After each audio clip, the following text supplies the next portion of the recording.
morning, good morning, good morning, good morning.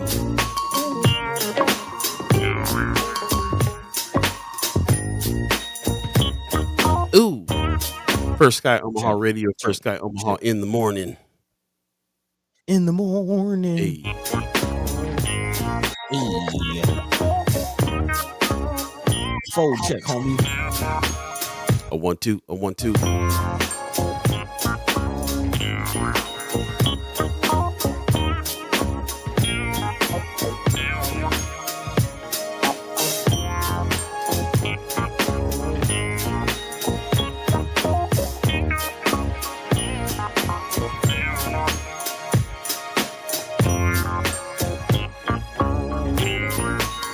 Oh yeah,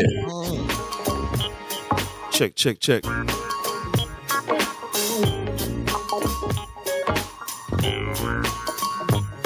Time to get up and move your body. Hey.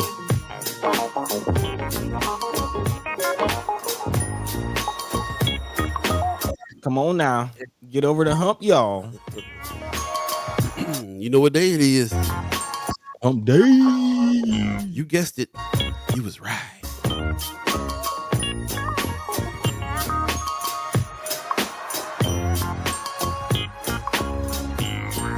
Right. All Excuse me, y'all. systems Let go. me Say again. wet my beak real Yeah, quick. yeah.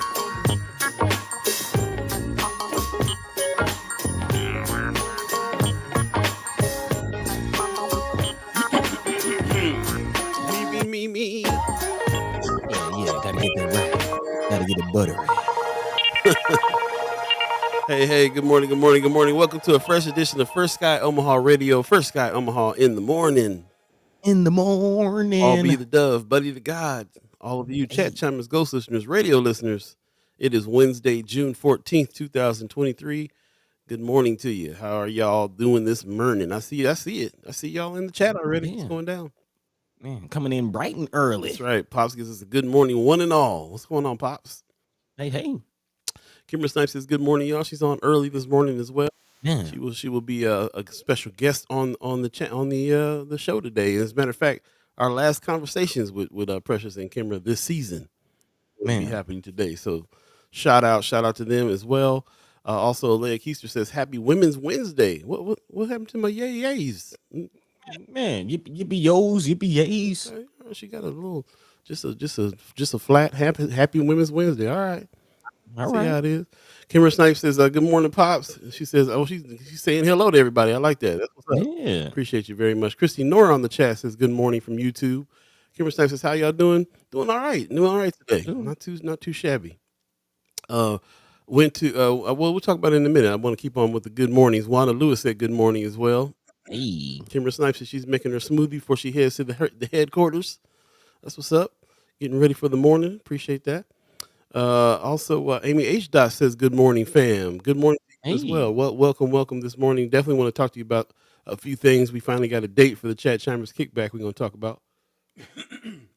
So that's what's up. Oh, she says save for Friday. That's what's up. Okay, she's saving her expressions for Friday. That sounds good, Leah Keister. Laura Long in the chat. Good morning on YouTube says, good morning, peeps. Good morning to you as well. Appreciate that. It's not a name we see too often. Yeah. Welcome. And tell a friend. If you are on Facebook or YouTube, do us a favor, share the show. Get as many people on this Wednesday as we can. We're 2 days away from the end of the season now. So today and Friday is the last 2 days of season 5. Kind of started strong, real fast, kind of lagged in the middle a little bit, then sped up real fast at the end. Man. A little bit, yeah. This last month or so, it has gone very quickly. But here we are. Right, man. And once again, we're here on Wednesday, June 14th. You know what that means. We'll be politicking with P, Precious McKesson, and we'll be seeing what's good in the hood with Kimara Snipes. We also got a special guest. Spoke to T.D. Sanders yesterday of the Omaha Star. She's going to come on and break some news for us, too, this morning, a little bit later on. So definitely stay tuned for them. And I saw her at the Luminarium yesterday. I went to this Black Futures conference that was over there. It was super dope. Yeah. Actually, we were on the phone as you were kind of on your way there, man. How was it? Uh, Let's know. What's the recap, man? First of all, what was the event about? Like, what was the it purpose? was really just a purpose for Black folks to get together, really talk about the future of Black people, just Afrofuturism, Mm, what it means. How it being in the space too, being in the luminarium. That was a real kind of eye opening thing. Like just it was just like it was a perfect space for it too to be at mm, in this new state of the art place that everybody's excited about, and just Black folks in the space. You know what I'm saying? And having a conversation with each man. other, artists, activists, farmers, cooks. My brother Jamil was there with his food. You know what I'm saying? Like it was off the chain, man. It was Yeah. really dope. A bunch of DJs, DJ Hairbrain out of Lincoln. Just met him. This cat Mm, came with boxes of vinyl so tough it made the old head proud, bro. Like straight up vinyl and two turntables like okay, that. So I will be posting some photos for sure. I was that dude around there taking all the pictures, and man. I'll be definitely posting some photos and all that too for you guys to see. But yeah, the panel was off the hook. Jade from House of Afro Capes and Curls. Joanna LaFleur was moderating. Reggie LaFleur was there speaking. Joaquin B. Singing was in the house. Man. It was dope. It was really really inspiring to be there and just to witness all that and see everybody. Really Man. was like I can't wait till they do this again. Here's a photo. I'll put a photo up real quick of the panel after they got done. They took a little picture there. You kind of see who's there. Elagie, what's her name? Elijah. Elagia, Jade Rogers. Of course, we talked about her already, and also Manny About Town was in the scene on the scene. Um, Man, Connie Franco was there. I didn't know Connie Franco worked over at Illuminarium. He was there, kind of helping host. Okay. Yeah, super dope. Andrea Joy Pearson in the house. It was powerful, bro. It was powerful. So Man. they kind of talked amongst each other about what it looks like, what Afrofuturism means, what it looks like, what it means in Omaha. What we think. It opened up to the audience. A lot of the audience got to speak. It was just super dope. It was a really really dope event, um, and I was real happy to be there. It kind of set the tone for me for the summer. Man. No, that's not a small feat. We talk about again North Omaha being included in the growth of Omaha, and of course we see the path that the city is on, and we talk about all of these plans that they have, but to be able to at least come into space and share the space and put our flag down as far as we're here. Right. That's nice. That's nice. Real tight. So Yeah, shout out yeah. The Luminary. That was your first time there, first right? time there too. Yeah, they let us kind of walk around afterwards. They had some free signups, so you can be a member. They had a special going on where you can sign up for free for a little limited time. So yeah, it was dope, man. It was like I can't wait to go back and take little man, spend some time there. Super dope, super dope. Nice, Real happy nice, about nice. So yeah, big shout out to everybody who put that on. All the members of the panel. Definitely something I would have enjoyed going to myself. So if anybody else was there able to make it in attendance, definitely feel free to drop that in the chat. How was your it. Yeah, experience? man. Mama God gives us a good morning, first fam. Good morning to you, Mama God. Appreciate it. Brother Mayor Sanchez in the house. Good morning. He said a fight. Crawford and Spence. If Crawford don't win, we all jump in. Mama God said, no, we celebrate that he was there. I heard that. Man, you on your own. Wanda Lewis said, how long is First Sky's end of the season break? When is the comeback date? So comeback date will be July 17th, I believe. Is that it? Let me double check on that. Yeah, it's usually the midpoint of June to the midpoint of July. That's right, right. Yeah, the Yeah, 17th so it'll will be be the the Monday. 17th. Yeah, that Monday the 17th will be there, be back. And also, breaking news, we got a date for the Chimers KickBack. We don't have a place Hey, yet, but we got a date. The date will be July 7th. Let me see what day that is. it's a Saturday, I believe. I think it might be a Friday. We'll check it out. It is Friday the 7th. Okay. Friday the 7th, we'll have a little Chimers kickback that evening. That's kind of date we settled on. So now, next move is to find a place to do it, and we'll figure some of those things out shortly and let you know by next show, hopefully. Yeah, yeah. Yeah. That'll pretty much be the midpoint of the break too. So midpoint. Yeah. yeah. I saw. Speaking of which, I saw Scotty Pigeon there at the Luminarium last night. He was the DJ for our first Chimers KickBack over at Tiny House. Man, For those of you who don't remember him, but yeah, it was good to see everybody, man. It was good. Kethro was out there. Elliot was out there. I mean, okay. it was El Ness. all the heads, man. All the heads. It was great. It was really great. Felt good. What's going on in your world, man? How you doing? Man, well, the big thing for me is speaking of hip hop, just excited, man. I'm looking forward to this new Killer Mike album, Michael. A lot of cool cats that I've met during my time down here are like a part of it. Big shout out to my guy Renegade El Ray, my guy Kelso the Don. They're engineers on a couple of the tracks. Man, it's particularly there's this one track that I'm looking forward to. Andre 3000, Future, Killer Mike, Man, and just the fact that it's a Dungeon Family song, and like this is a full through and through Dungeon Family song in 2023, recorded in Stankonia. Man, engineered by again my man Renegade, who's a part of the Dungeon Family. Does a lot of work with Big Boy. Of course, a lot of people don't really think about Future. Like Future, people will put him in the class of the newer artists, but Future is a part of the Dungeon Family. yeah, He used to, like, back in the day, they used to call him Meathead. yeah. I remember So seeing a documentary about him talking about like where do you go when you're in a room full of lyricists like Andre 3000 and them. He's like, I had to come up with a new style. man, you got to, you got to do something different, man, because it's still there, it's still alive, though the energy is still there. Real rap is still here. Yeah, Even coming out of the South, man, a lot of the auto tune and a lot of the younger energy is kind of dominating, but real lyricists still exist, man. And I'm looking forward to this album. dope. Uh, it's kind of been likened to a religious experience almost. Wow. That's how Killer Mike is explaining it. As far as every time he listens to the hip hop, it's a religious experience, and you kind of feel that energy, man. Hip hop is kind of my love language, so That's I'm what's up. excited. I'm excited. Andre 3000 is one of my top three. Oh yeah, oh yeah. First time I heard Killer Mike was on Stankonia, I believe, Outcast album.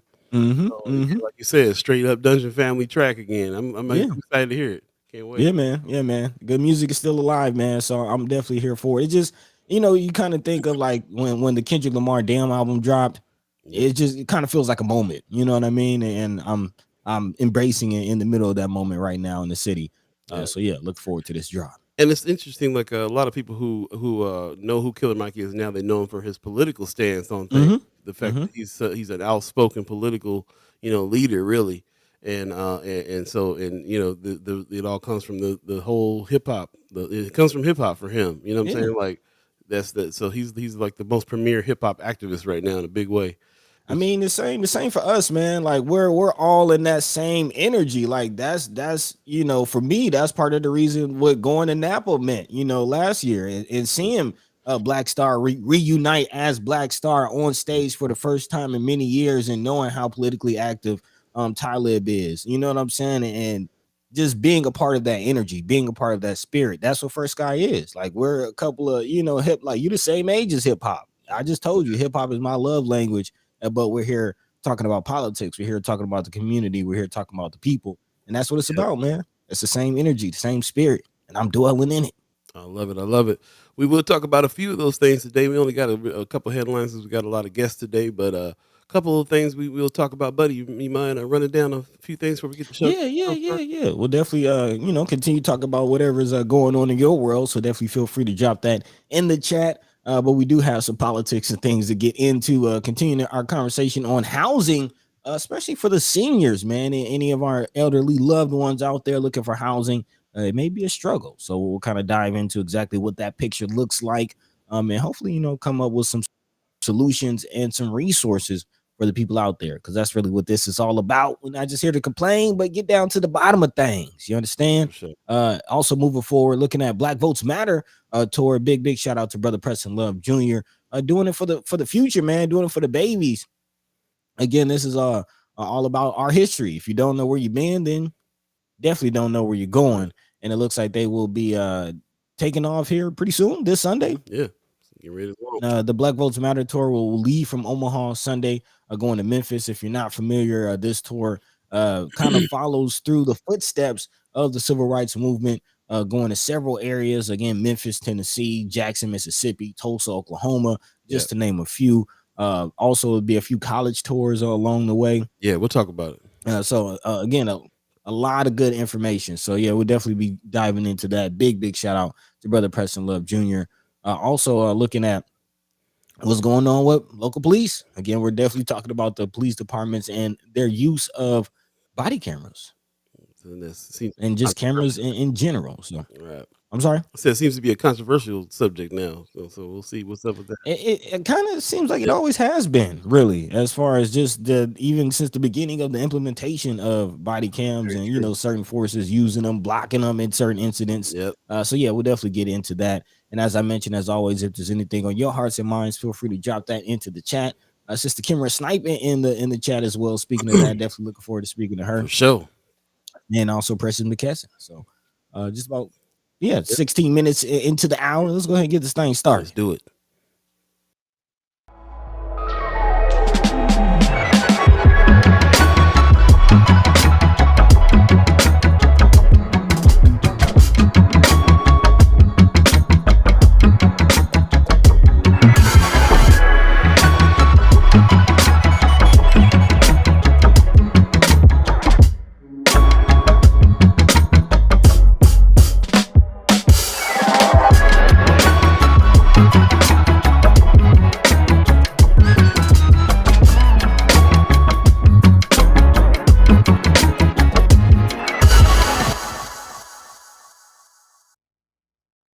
What up? What up? What up? What up? Good morning. Good morning. Good morning. You're listening to First Sky Omaha Radio. First Sky Omaha in the morning. In the All morning. Beeee, Buddi3 Da Gawd, chat chimers, ghost listeners, radio listeners. Thanks for everybody who's joining us today. Do us a favor, share the show, share the show, share the show. We want to get as many voices in as we can, have some conversations. Really appreciate everybody doing that. Sharing the show on your page, especially if you're on Facebook, it's an easy thing to do. Just go ahead and share that we're live right now and let everybody know what's happening. Over on the radio channel, man, thanks for everybody who's joining the 6:30 crew. Let me know how the mix was this morning for you. Put some new tracks, some new joints in. I found a reissue of Diggable Planet's first album, and I was like, it's about time to put a little cool like that on the channel. So let's see what's happening. So yeah, dropped a few new gems there. Let us know how the mix was over there. It is Wednesday, June the 14th, man. Already in the middle of the month, in the middle of the year.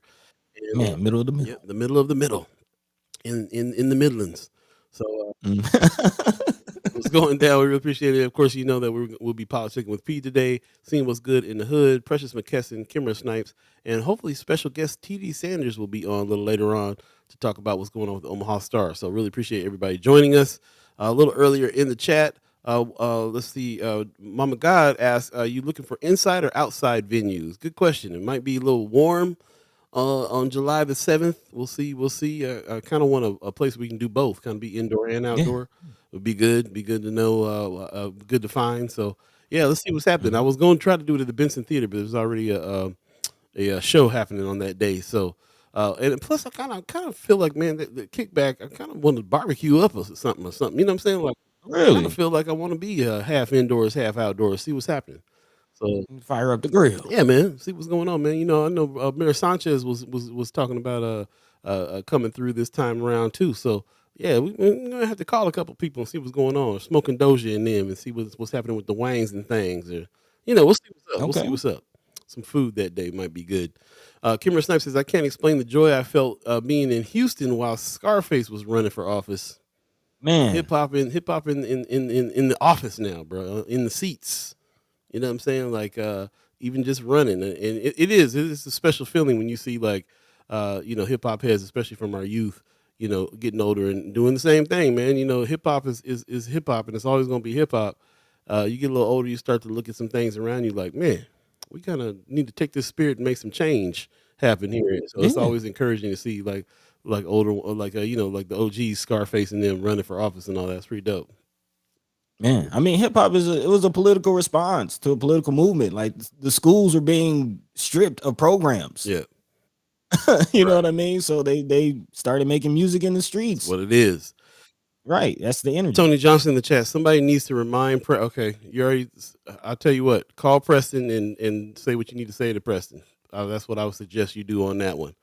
Um, not like in the spirit of what's going on Friends of First Sky Omaha. We'll get back to that another time. But appreciate you Mhm. coming on. Appreciate your comments. But please remember, we're speaking to each other as if we're face to face, and not just here to you know just spout off feelings about stuff. We're here to kind of have some conversation and make that be the what we how we make some change happen. If we can remember to do that here and on Friends of First Sky, I would appreciate that. Um, that woman, Miss Erica Felt, says good morning. Good morning to you. She says I'll be in and out, busy morning, but I'll catch the replay. Wishing y'all a wonderful Wednesday. Appreciate that very much. Okay. Thank you, thank you, Yeah. thank you. Yeah. She said Moni in the middle. Yep, middle in the middle, Midlands. Yeah. Was We it? here. We here in the middle of it. We right in the middle of it. That's what. Yeah, Yep. yeah. Also, I do want to remind the people, we were working on getting Senator Megan Hunt on, but Yep. Paul, you said there was she won't be coming Yeah, on. yeah. We don't have enough shows left, man. She's going. We have to wait for her for next season. So we're still working on trying to get a couple people on. I definitely gonna talk to Brother Sherman Wells a little later on today if we can, and arrange something for him to be on Friday to talk about what he's got to talk about. There's a lot of things I want to talk to Brother Wells about. So Man, it's quite possible that our last show Friday will be a 3-hour show. We've been tossing around the idea of trying to squeeze them last guests in, and we just won't have enough time. We definitely won't have the senators on. We're still waiting on a couple callbacks from some other folks that we put some invitations out to, and then we hope to give Brother Wells some time too. So let's definitely see what's up on that, and we'll let you know whether or not we're going to do that extra hour on Friday. So Kimara Snipes says, I remember being on my roller skates with the pink bottom box, boom. boom box, blaring self destruction in all my white neighborhood. Yep. Yeah, that Hey, was the track. That was the track. Marlon Harrison in the chat says, "Can we get Preston Love on next season?" Yeah, most def. Yeah, yeah. That was love another to. person I was actually going to try to get on this season, so he can tell Yeah, us a little bit about that trip. But I think he's so wrapped up. He has to raise a lot of money for that trip, and he got a lot of logistics going on. So that brother's mad busy. I barely got to talk to him the other day about the trip. So I don't know if he's going to get on man. this season, but we'll definitely have him on next season, and he can talk about what happened there. We're actually talking about trying to go out there with him next year, and kind of shoot a little documentary about that because, buddy, you started talking about it before the show start, but that tour is not just a tour of the civil rights moments, Edmund Pettus Bridge and stuff like that, but it's also they go to Hmm. HBCUs, which is super important to be able to take black youth out of Omaha and take them to see Man, HBCUs. I mean, you know what I mean? Like, tell me about you had a similar experience. It wasn't this particular tour, but you had you went on a tour in your youth that kind of put you on HBCUs, right? yeah, man. Yeah, man. That's why I'm all for it. I'm all for what Brother Preston Love is doing. Um, I'll start by saying this. One thing that you and I really connected on, Paul, was the fact that we've traveled. We've been to other places. We've been out of Omaha. And it was very sobering for me to begin talking to my peers, talking to people, and realize that a lot of people, there's a section of the community that has never been outside of Omaha, Yeah. have never really passed 90th, like going out of town to them is going to Lincoln. Mm, It's very interesting just how perspective, can be shaped by travel. yeah. And on the flip side, being able to travel, being able to leave and go other places and see other things expands the mind. And for Preston Love Jr. to be taking kids from the community to these places, like Paul said, not just all the civil rights moments, which are powerful in themselves, but also schools. It's kind of hard to quantify how much of an impact that will have, but it can definitely change the lives of everyone involved, from the students to the volunteers. I'm sure even Brother Preston Love Jr., who does this annually, can find something new every year or some reason to be inspired every year by doing this, which I'm sure is why he continues to do it. Yeah, man. So yeah, this is not a small thing, man. This can definitely change lives. This can change the community. You never know, who goes on this tour gets inspired and comes back and brings that inspiration to the community. So yeah, this is When huge. I think about communities that have HBCUs in their community, it's just it seems like such a magical thing to me. I don't know how to explain it. Mm, I'm from California and literally did not know about HBCUs until like I was like late teens, like probably even early 20s. Like I didn't even get. I was watching a different world on TV and really didn't understand what was actually going on. This those actually exist in other parts of the man. country. And I think about that there, and I also think about this here. Like, what would it take for us to be able to have an HBCU in Omaha, in Nebraska? Like, can you Mm, imagine? I mean, I don't think we got the numbers. You know what I'm saying? Like, it's a totally different environment when I think about how that environment must be in areas that have HBCUs there, because I feel like the surrounding area is probably very diverse, and then also and then with the school being there, and it's predominantly black school. I mean, there's other races there too, but mhm. predominantly black, studies in school. And it blows my mind a little bit to think about like how that environment would be. Like I always relish the stories you tell me about you going to FAMU. Like, yeah, We're gonna go one year. Like you're coming with me one year. You got to see it. You got to see it because it as the show said, it is a different world. It is much so a different world, especially coming from a community like Omaha, Nebraska, which is so severely segregated. right. Um, kind of just being engrossed in your own world where everything is you Everybody, is right. interesting. It's a trip. It I'm always is. trying to It build that is. everywhere everywhere I'm at.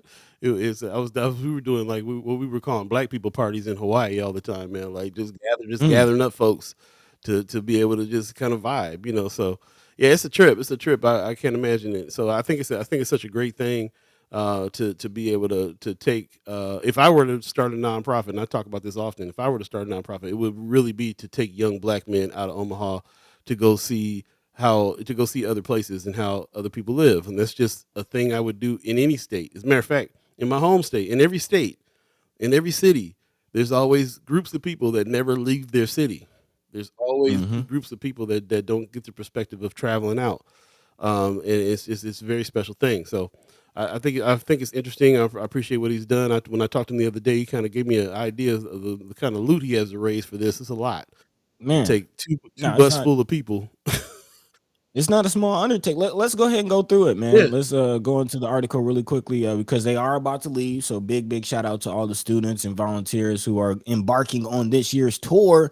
But this year's Black Votes Matter tour will be leaving again this Sunday, and that they will be going to six different cities. Well, actually seven: Memphis, Tennessee, Jackson, Mississippi, Tulsa, Oklahoma, also Birmingham, uh, Tuskegee, Selma, Montgomery, and also Atlanta. Almost, I forgot Atlanta as well. About 80 people, including 45 students, will be going, and this is actually the largest ever group. So big shout out to Brother Preston Love Jr. for the growth, and he says it's meant to inspire the next generation of leaders. He goes on to say we want to continue because now that we have over 250 graduates of the tour, we know that the tour makes sense. And Preston Love Jr. also says that the real difference is having a hands-on experience compared to, of course, just reading things in books or seeing videos.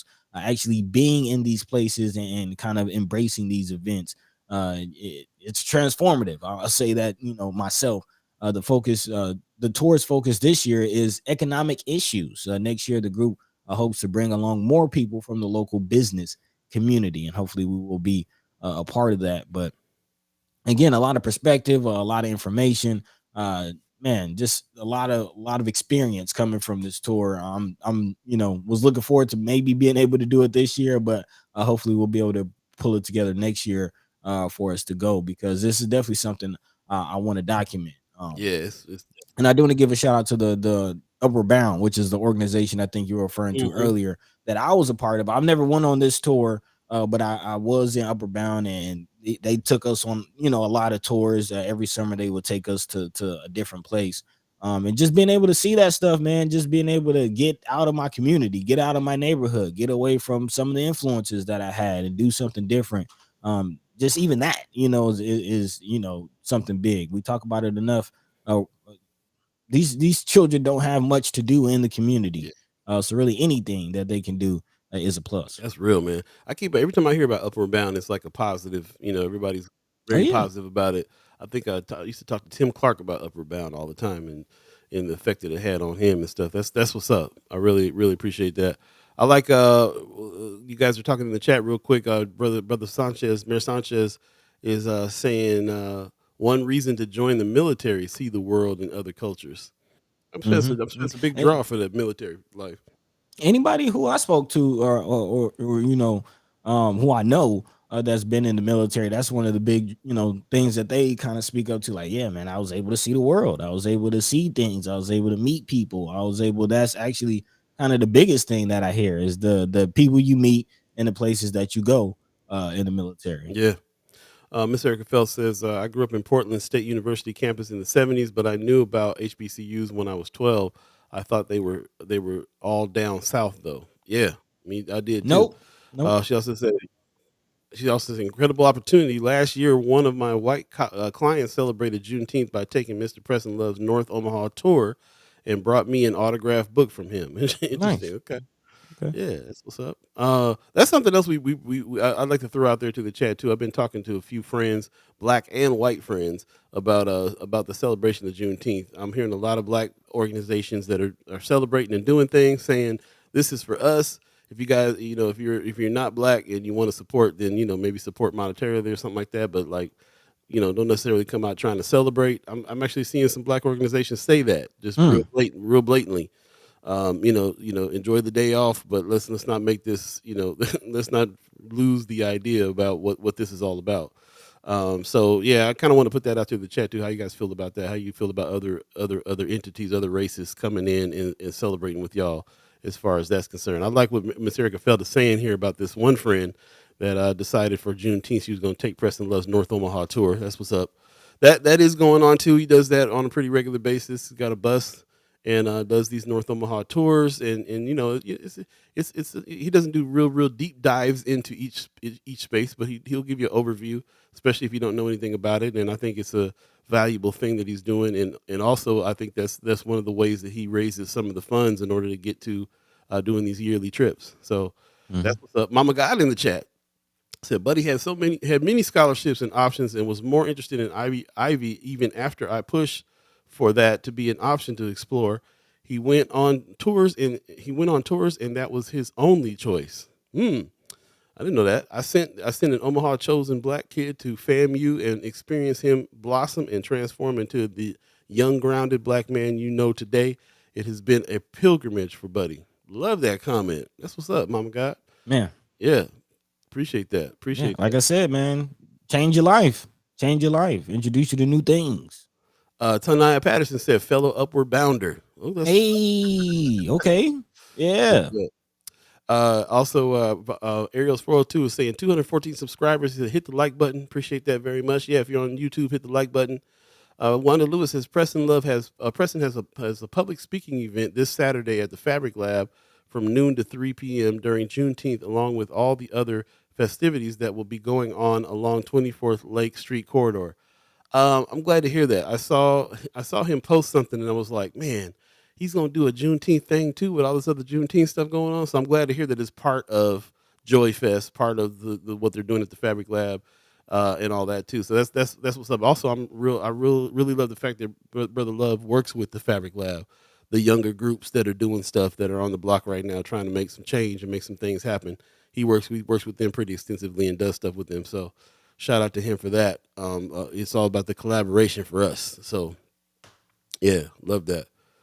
Brother Valadares in the chat, it's a woman, but not everyone fits into the military mold. Morning, guys. Good morning. Yeah, I definitely am not a military cat. I definitely will get my travel on a different way. But same here. but I'm just thinking that's part of the appeal to go to the military is when you don't feel like you can get out of town and you want to go see something else and get far away from your hometown, which everybody wants to do.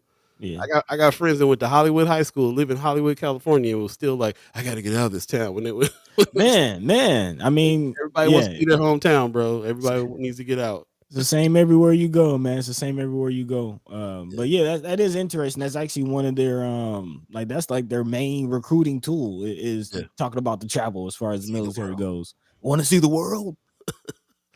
You become a world traveler. Yeah. Yeah, man. Yeah, man. Brother Valadera says also, yes, education of Juneteenth helps other races understand who African Americans are. Yep, I can see Okay. that. Pops in the chat says, I think it should be inclusive. Let somebody try to stop me from going to Cinco de Mayo and keep me from buying tacos. I think anybody who cares should be allowed to express that. Right, I right, hear right. that. And my whole thing is just like be careful when we complain because you got to think about what you're saying. Like, how would you feel if nobody, you know what I mean? How would you feel if nobody celebrated it? If you were the only ones, like, how would you feel then? Yeah, I mean, we've been hearing reports. I've been reading stuff about about people that are not trying to. It's a national holiday now. Juneteenth is a national holiday, so really employers need to be letting their employees off for that day, just like any other day. I've been hearing a lot of reports though about how employers are not treating it like it's a holiday, and other races are just like, yeah, it's just another day to us. We're just gonna go to work. Like Mhm. I don't feel good either. You know what I Right, mean? right. So how you gonna complain for people? So like, what do you want? What do you want, man? But I will say this: what I do understand that these black folks want, and some of these organizations that are saying that want, is safe play space for black folks. They're Okay. and being in the same. What I experienced last night was black folks in the room having a conversation with black folks. Different. So we do sometimes need our own spaces to have a conversation with ourselves. Just like it's like family discussion. You don't always have the family talk outside with when the neighbors and everybody are around and hanging out and your friends are, you know what I'm saying, like you had a Mhm. family discussion with the family, and there's a benefit to that. So that, how many times a year do we all get to be in the same room just having a conversation about our issues with each other without the scrutiny or the gaze or the input of other entities. You know what I'm saying? Like we need that. We do need that. I can and we need to be able to play that way too. We need to be able to relax and hang out and play. We kind of need all those things Yeah. in order to not, people don't, sometimes people other races don't understand how stressful it is to be black in America and just be surrounded by folks all the time that have an opinion that only know you through media or something. And it's just a different vibe, bro. Last night in Luminarium was a different vibe. Hmm. It was a different vibe. It was so comfortable to talk about what you want to talk about. You know what I'm saying? So that's where I'm at with that. Man, should be like that everywhere. But again, hopefully, the youths and students that are on this tour will find that voice and find that ability to be comfortable wherever they go. Harris 402 says America should change 4th of July to Juneteenth. That's the real Independence Day. Okay. That's when everybody was finally free, right? Right. Black Dynamite in the house. He said, "What's going on?" He says, "We don't care nothing about Flag Day." Miss Erica Fell says, "Oh, some of the comments from white preschool owners the other day about not closing childcare does need to be open due to parents, respectfully black, having to work, but preschool only can close. Preschool only can close." Hmm. That's interesting. Yeah, like I say, I've been hearing this a lot. Like it's kind of a controversial thing right now. Who's taking off Juneteenth? Mama Guy says MLK Day started off as optional when it became national holiday. Then I noticed employers said you can do whatever you want to do on that day, but you can't be here. Love the support. Hmm. Again, like what do you want? How do you want to be embraced? I hear you. Amy H. No Dot says good morning to all. Appreciate that. Hey. That woman also says that is why I don't pop up to some events. I have no desire to change the conversation with just my presence. Interesting. Yeah, yeah. It's a thing. I mean, it's not. We are integrated society, and we deal with each other and deal with other races every day, all the time. So Mm-hmm. some discussions need to be had. Sometimes you just need to have. It's kind of reminds me of this show. We talk on here and try to get on the same page about some things so that we can go out, have the language to go out and battle, and talk to other people, and get on the same page and have some back with each other so that we can do that out in public. That's kind of what it reminds me of. So Be just go out as an informed public to inform Yeah, change. just like the family, man. You get your beliefs straight with the family, and what the family does and what we do, and then we go out to the world and present that. There's something to be said for that. Yeah, and I think it's important, especially for the quote unquote black community, because we just don't have our own. You know what I mean? Our own Any culture, heritage. Like we have our own culture, but that's not really our culture, man. what do you call it? Slave culture. You think our whole culture is slave culture? Come on, man. So I mean, it's the way we relate to it. Yeah, Mm, we have not as a people. We have not gone I past don't know. slavery. We still identify as descendants of I got to slaves. push back on some of that, especially after the last night's conversation, because to me, that's what Afrofuturism is all about. It's not just imagining ourselves in the future; it's imagining ourselves liberated. It's imagining ourselves as if we were never enslaved in the first place. It's being able to have those thoughts. I think artists represent that all the time. I think we've built art and culture in a way that yes, there a lot of it's reactionary, but a lot of it is also past Mhm. that. It's Seven's mind to me. So I think it's there, but I would like I to see would more of it. absolutely like to see more of it. Yeah, Yeah, a widespread version of it would be great. But yeah, I feel you. I can't discount the other parts though, because yeah. we just got to talk about Andre 3000, which I feel like is a straight up seven, and that cat right there is got a mind. He's in Japan blowing on the flute right now. He is beyond being reactionary. He's building his own personal culture even to be beyond being reactionary. hmm Yeah, I mean, there's definitely that too. But I'm kind of there with brother Guillermo Vieira of Valadares. Excuse me. A fight never ends. Jim Crow is still echoing in Yeah, our heads. unfortunately we stay in it because we got to keep on fighting against it. That is very true for sure. Appreciate all your comments on this.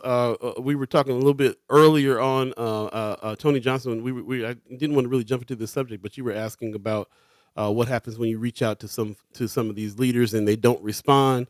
And yeah, I didn't read all of your comments there, but I appreciate that question because that's what we're encouraged to do. That's what we're here to do too, is bring some folks on for us to be able to speak.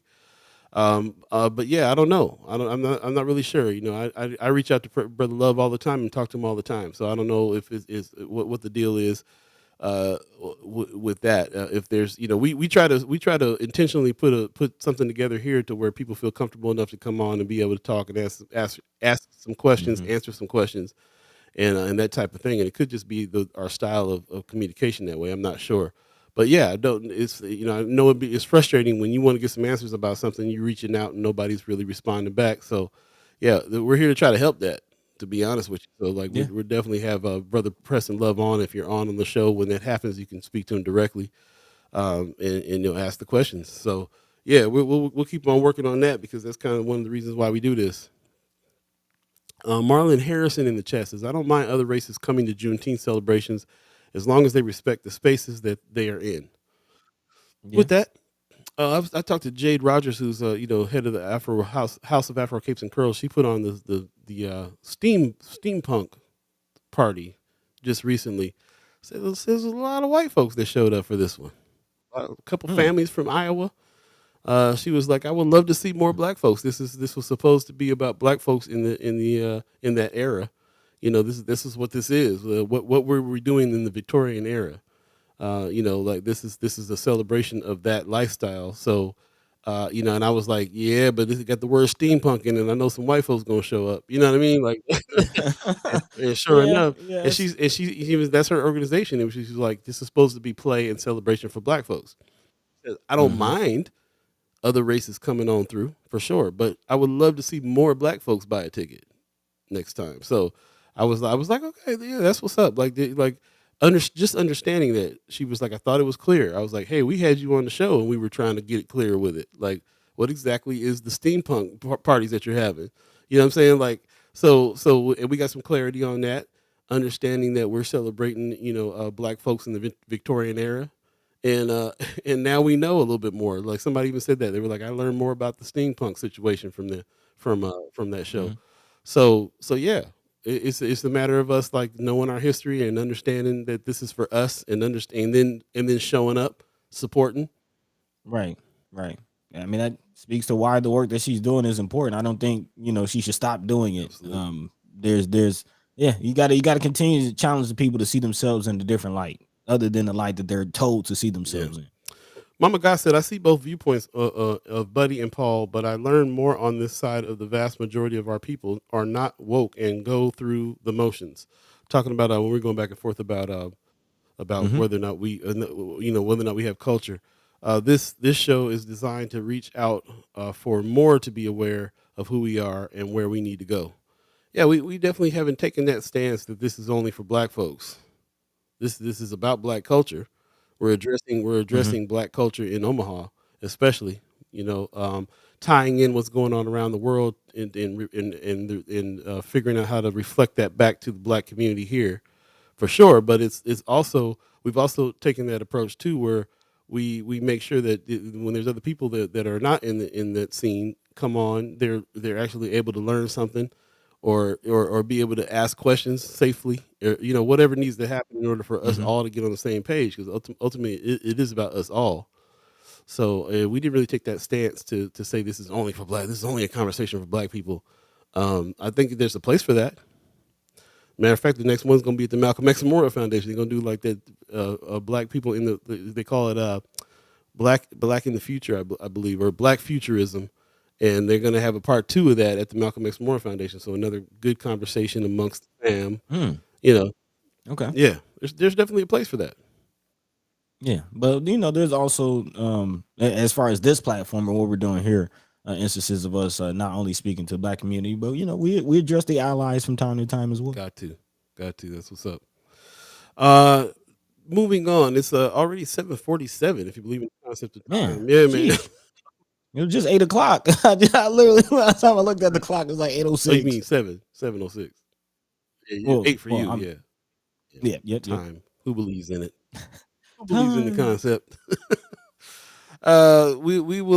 We do have special guests coming on, so we're anticipating them coming on. Anything you want to jump into real quick before we get to them? I think they're gonna be on here pretty soon.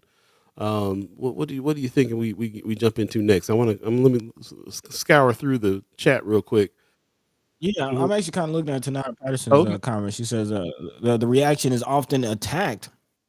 Or excuse me, the Mm. reactionary is often attacked, downplayed, but it is absolutely necessary for Black people as a collective to recover a semblance of original culture stripped during slavery, and that's kind of my point. Okay. I mean, I'm not saying no. I'm not saying I don't believe Hmm. that Hmm. too. No, I'm holding, yeah, it's not one yeah, way I'm or holding the both other. both thoughts because Hmm. because Hmm. I because I definitely have gravitated more towards um the idea of Afrofuturism for me. I didn't get to really say this yesterday in this discussion, but the idea for me Mm. has to do with us. Actually, Joaquin Fox touched on it. He was like, we have to talk about. It's not just an imagining of us in the future. It's an imagining of us um, not not living in a violent, racist society. Not having being raised by that situation. Like it's us being liberated. It's a the reason one of the reasons why Black Panther the movie was so powerful was because it was a vision of black folks that never got colonized, that Hmm. never were enslaved, that never were that where apartheid didn't happen. You know what I'm saying? Like, what would black people be in the future if they could have skipped all those things? And that's an imagining that Afrofuturists and Afro surrealists and people that engage in those kinds of arts do. And I've always gravitated to that. So and I've chosen kind of in my life to embrace that more than the fight. I mean, the older I get now, the more I'm getting into the fight. Both viewpoints are necessary. Hmm. You're right, Miss Patterson. The reactionary is also absolutely necessary for us to, as a collective, to recover. I totally agree with that. Um, and but that can't be our whole culture. That can't be our whole existence. I don't think it can be our whole cultural existence. Otherwise, I mean, can you imagine just all we're doing is reacting to the situation that we're in and fighting all of our life? I know it feels like that sometimes, but we've broken away and created some art and music and things that have taken us out of that. You know, I grew up as a musician. Music by itself, black music takes you out of some of that. So it puts you in a higher frame of mind, away, and gives you some solace and gives you some relaxation away from the fight. You know what I'm Mm. saying? So, all art does, movies do, music does, gatherings do, being with family does. There's a lot. There's a lot that we do to survive all that because you can't just be in the fight all day every day. Comedy. I think about the comedy scene, black comedy. You know what I mean? Like Mm. it's a necessary art form because strictly because it takes you out of the fight for a minute.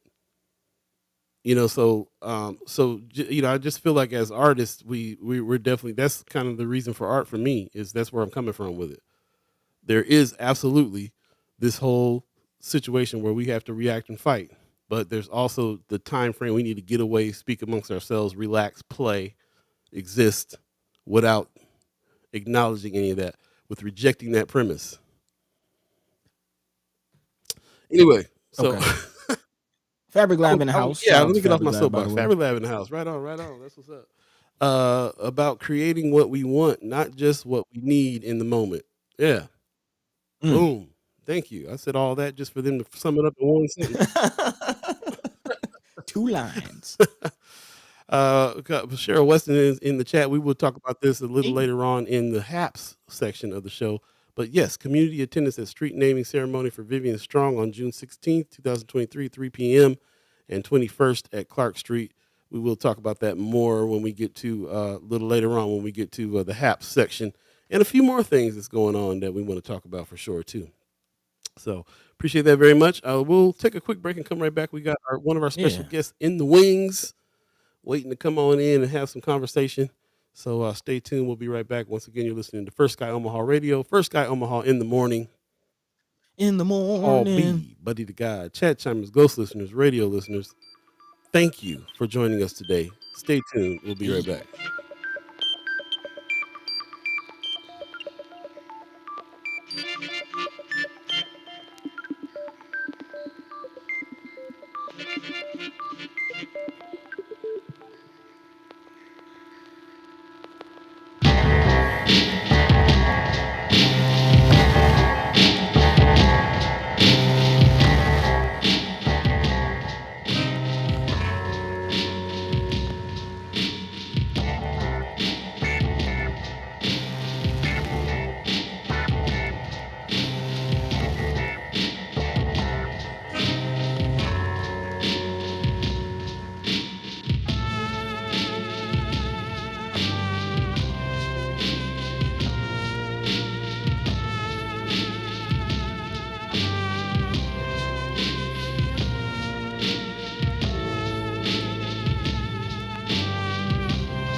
Welcome back, welcome back, welcome back, welcome back. You're listening to First Sky Omaha Radio, First Sky Omaha in the morning. In the All be the morning. dub, Buddi3 Da Gawd, chat chimers, listeners, Hey, ghost listeners, radio listeners. Thank you, thank you, thank you. Appreciate that very much. everybody. Pop says for everything there is a season and time for every matter under heaven. There you go. Yeah, man. Somebody had to bring some lyrics this morning. I love it. Amy H. Hey, Dot says, okay, music. feeling the There you go. vibrations. Miss Erica Fell says there's a reason why Jews used to be the funniest comedians ever, and black people have excelled in the arts. Just what you said, escapism and comfort. Yeah, man. Especially comedy. I always say comedy comes from some of the darkest places. This world would be boring without black and brown comedy. I heard that, Brother Valadares. Ladies and gentlemen, our special guest for the morning, down at the headquarters, sitting with her notepad, Miss Kimara Snipes. Good morning, good morning, good morning. How are you this morning? Wonderful. How y'all doing? Oh, not too bad. All right. All right. Can't complain. Good. Can't That's complain. too funny. I do have my notebook. I know you do. Didn't forget this morning. Nope, nope, no. Well, Back to good. normal. How's life treating you right now? What's going on with you personally? Pretty good.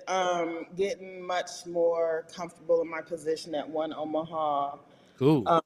Feeling productive, but still like way Good. less stressed than I was before. So Hey. that's good. But I like feeling productive. I like feeling like I'm doing something. So I finally feel like that. You know what I mean? So that's been good. I realized that I hate accounting. I don't like it. I don't want no parts of it. I want to make sure people get paid, but that is not my jam. That is not my lane. So yeah. Me neither. I heard that. Man.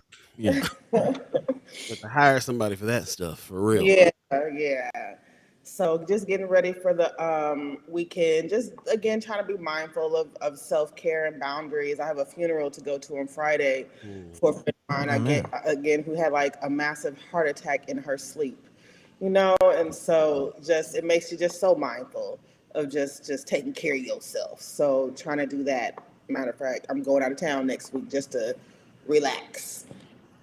Good, good. Self care is Yep. important. Definitely add that to your regimen. It's something Paul and I have been talking about lately. Man, you got to take care of yourself. You can't pour from an empty cup. So that's important. And I'm glad that you are still feeling productive, but not as stressed. That's important. Yeah. We can. A lot of times I find out that you feel productive, but you're more so busy, Yeah. and that Yeah. can be very very Right. stressful. Very very Right, stressful. right, absolutely. And I think it also comes with, it's very interesting. I'm able to help other people set goals and tactics Mm, for their goals. And when I was still at the table, my team called me the smart goal queen. But even for myself, having to do that and just sit down and put some things down on paper, because when you put it down on paper, you can kind of be like, whoa, that's a lot right there. Maybe I need to, relook at this and redo this and stuff like mm-hmm. that. So yeah, That's what's up. and Well, recognizing what my lane is and what I'm supposed to be doing. You know what I'm saying? And good. learning how to let Right. things go. Yeah, I had some questions about that actually. Like I was somebody was asking me about what your organization does, and I was like, well, we I happen to know somebody that's pretty high up in that organization. Tell us what's going on. So why don't you can you do that for us real quick? Just kind of give us an overview rundown of the organization and what the purpose is, what the mission is. Right. Well, what Omaha is a nonprofit that was created several years ago, and the South Omaha Neighborhood Alliance actually had a lot of input in that. But what we do is we teach curriculum to residents, emphasizing like technical, human, strategic skills that are really needed to create change in communities, right? When I talk about direct action organizing, it's really about just creating change. Hmm. We help neighborhoods build capacity. We like to develop community leaders. I am a product of the development of actually One Omaha. When they were created, I attended all of their courses. I learned a Mm. lot. Julie Smith was she was just a really phenomenal leader within the organization who really cared about neighborhoods. She's still involved in her neighborhood association.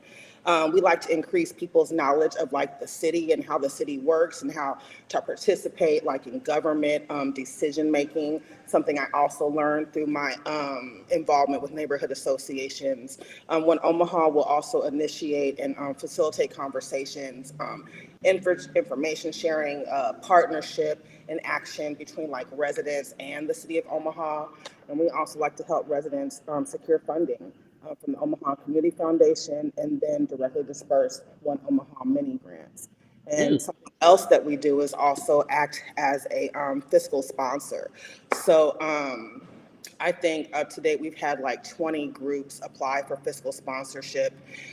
We receive requests from 11 groups. So I guess unique request 20, groups 11. Let me see here. I'm looking at our numbers here. So right now we have our fiscal sponsor for Place Made, Reimagine, a local art plug. So yeah, there's a lot that's going on. Like I said, I'm still figuring it out. Hmm. But by July, we're going to be for the Omaha Community Foundation.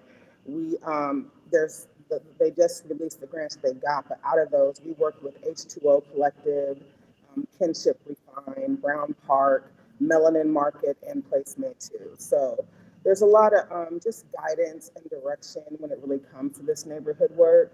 And so it's just such a really a joy to be in a position to have resources, you Okay. know, to do this work. And so I'm just very, very, very excited about that. So I'm So willing to sit down and talk with people about One Omaha, because really One Omaha is what it was before I got here, right? And so something else I'm also doing is just kind of like envisioning what I see like over the next like 3 to 5 years. And I'm welcome to input on that. yeah, what do you see in the next 3 to 5 years for that? How you infusing us in there with it? You mean like when you say us, do you mean First Sky? No, because I know that what you do, you do things for the Black community. You Right. make sure that you represent and you get us in spaces that we So don't get in sometimes. So for me, it's about using these resources. And when I say to empower neighborhoods, I really mean to empower neighborhoods. Again, we're talking about people are in neighborhoods, right? And one thing we all have in common is that we live in neighborhoods. And when I look at what my involvement with what my neighborhood association did for me, I want that to happen for all people, right? When you help people recognize the power that they already have, that they are empowered to do things like advocate for themselves, like go up. And so if we're helping you understand how the city operates and also helping to like facilitate conversations with your decision makers, you're learning who these people are, you're understanding them. And through that process, maybe you're like me and you're like, shoot, I can do this too. But for me, it's really just about empowerment, which sounds very simple, but when you start strategic planning and really putting things down on paper, there's a lot to it. We have a lot of traumatized communities, but I still say that neighborhoods are the foundation of everything. And whether it's, you know, I met with Julie Smith a couple of weeks ago and we were talking and she said, Kimara, she said, One Omaha is economic development. Right? She was like, because when these developers come in and they need to make decisions, who are the people they should be talking to? Right? So we have to also work with people so they can be a part of those conversations, but also know the steps and the things necessary to say and do to really advocate for themselves to make change. That's Right? what's up. Yep. A couple good questions from Tony Johnson, who was asking you directly. Who are the funders, number one, and also how active is North Omaha with your program? We have from, you know, the typical funders here in Omaha. To be honest, I'm looking for more. But yeah, What your do you mean? typical funders, I'm sorry. Logier, Oh, okay. Sherwood, yep, your typical funders. And I'm looking for more funding. That's North you. I'm sorry. Omaha I'm sorry. Let me jump in real quick. You said typical funders, as in like family Foundation, foundations. right? No, I Logier, you mean, said. right. You know, we live in Omaha. We know what that is. Well, I mean, none everybody does, but Oh, I'm sorry, like Sherwood, Logier, the Whites Family Foundation. These organizations have been investing money in nonprofits for a significant amount of time. yeah. There's actually I've been researching funding, and man, when you look at the list of foundations that exist or have existed in Omaha, Nebraska, it is a lot. Oh yeah. Yeah. Yeah. I didn't know Our that. big town. I didn't know that. As far as North Omaha, now again, my involvement has always been through the South Omaha Neighborhood Alliance. So I can't really. I know that they have had an advisory board within One Omaha. Have I been very active with that? No, not really. I'm just going to be very honest. I was very honest with the board in that, you know, I haven't really seen One Omaha the way I used to see them back when Julie Smith was still like the director of it. I was very honest about that. That's not ill intent. It's just that different people have different perspectives and focuses. And, you know, they went through this phase where One Omaha became an actual nonprofit. So even that right there is a process. So maybe that was a primary focus. I'm getting ready to, I've been really trying to play around with my mind what I want to do, how I want to do this, but I'm getting ready to reactivate that advisory board. I have to get someone from SONA to be appointed because I'm the person who actually represents SONA on the One Omaha advisory board, and that's a conflict, can't do that. Right. So I'm getting ready to re-put that board together and really get with them and just see, like, what's the vision. Sona has a leadership team. I know Nona should have a leadership team. Precious is the president. Eric is the vice president. And then there's four other alliances that exist. And so I want to start Mm. there by putting that advisory council together. And one of my big things I really would love to do, I went to that NUSA conference, and I know we hate surveys, but man, there's this there's this organization in Missouri, neighborhood group, and they just do some really, really amazing work. You guys been And talking about that Missouri yeah, group yeah, yeah. before. It was really good. They were really good. I went to two different sessions. Well, I went to more than that, but two of them were actually led by this group, and I didn't even know that. Mm. But this particular survey that they shared with me, I want to tweak it, of course, and have somebody look at it. Mm. But it pulls some really good information that I think a lot of different groups can take that information and use it to really empower and feed. I haven't all the way figured it out yet, but that's one thing I would love to do. But there's a lot I Mm. want to do with neighborhood. I've been doing this a really long time. A Long long time in time. them days. Yeah, Let me. serious. Go ahead. Oh, I was just gonna say. So just so I can get a grasp on it. If you're in North Omaha, say we're in North Omaha. We're an organization. First of all, do we got to be a nonprofit organization, or can it be a for-profit organization that receives help, or can utilize the resources of One Omaha? No, actually, so when we're talking about neighborhood groups, neighborhood associations typically don't have 501c3s. No, Um, I'm not really talking Mm. about. I'm sorry. I wasn't really talking about the neighborhood associations. I'm talking about One Omaha, and right. is that what you're talking about? Did I? You talk to get funding or support? Yeah, yeah. To whatever the resources that One Omaha can provide, certain organizations in the neighborhood. Do those organizations have to be nonprofit? No, as a matter of fact, that's the reason why we're serving as a fiscal sponsor, because Okay. these organizations don't have 501c3s.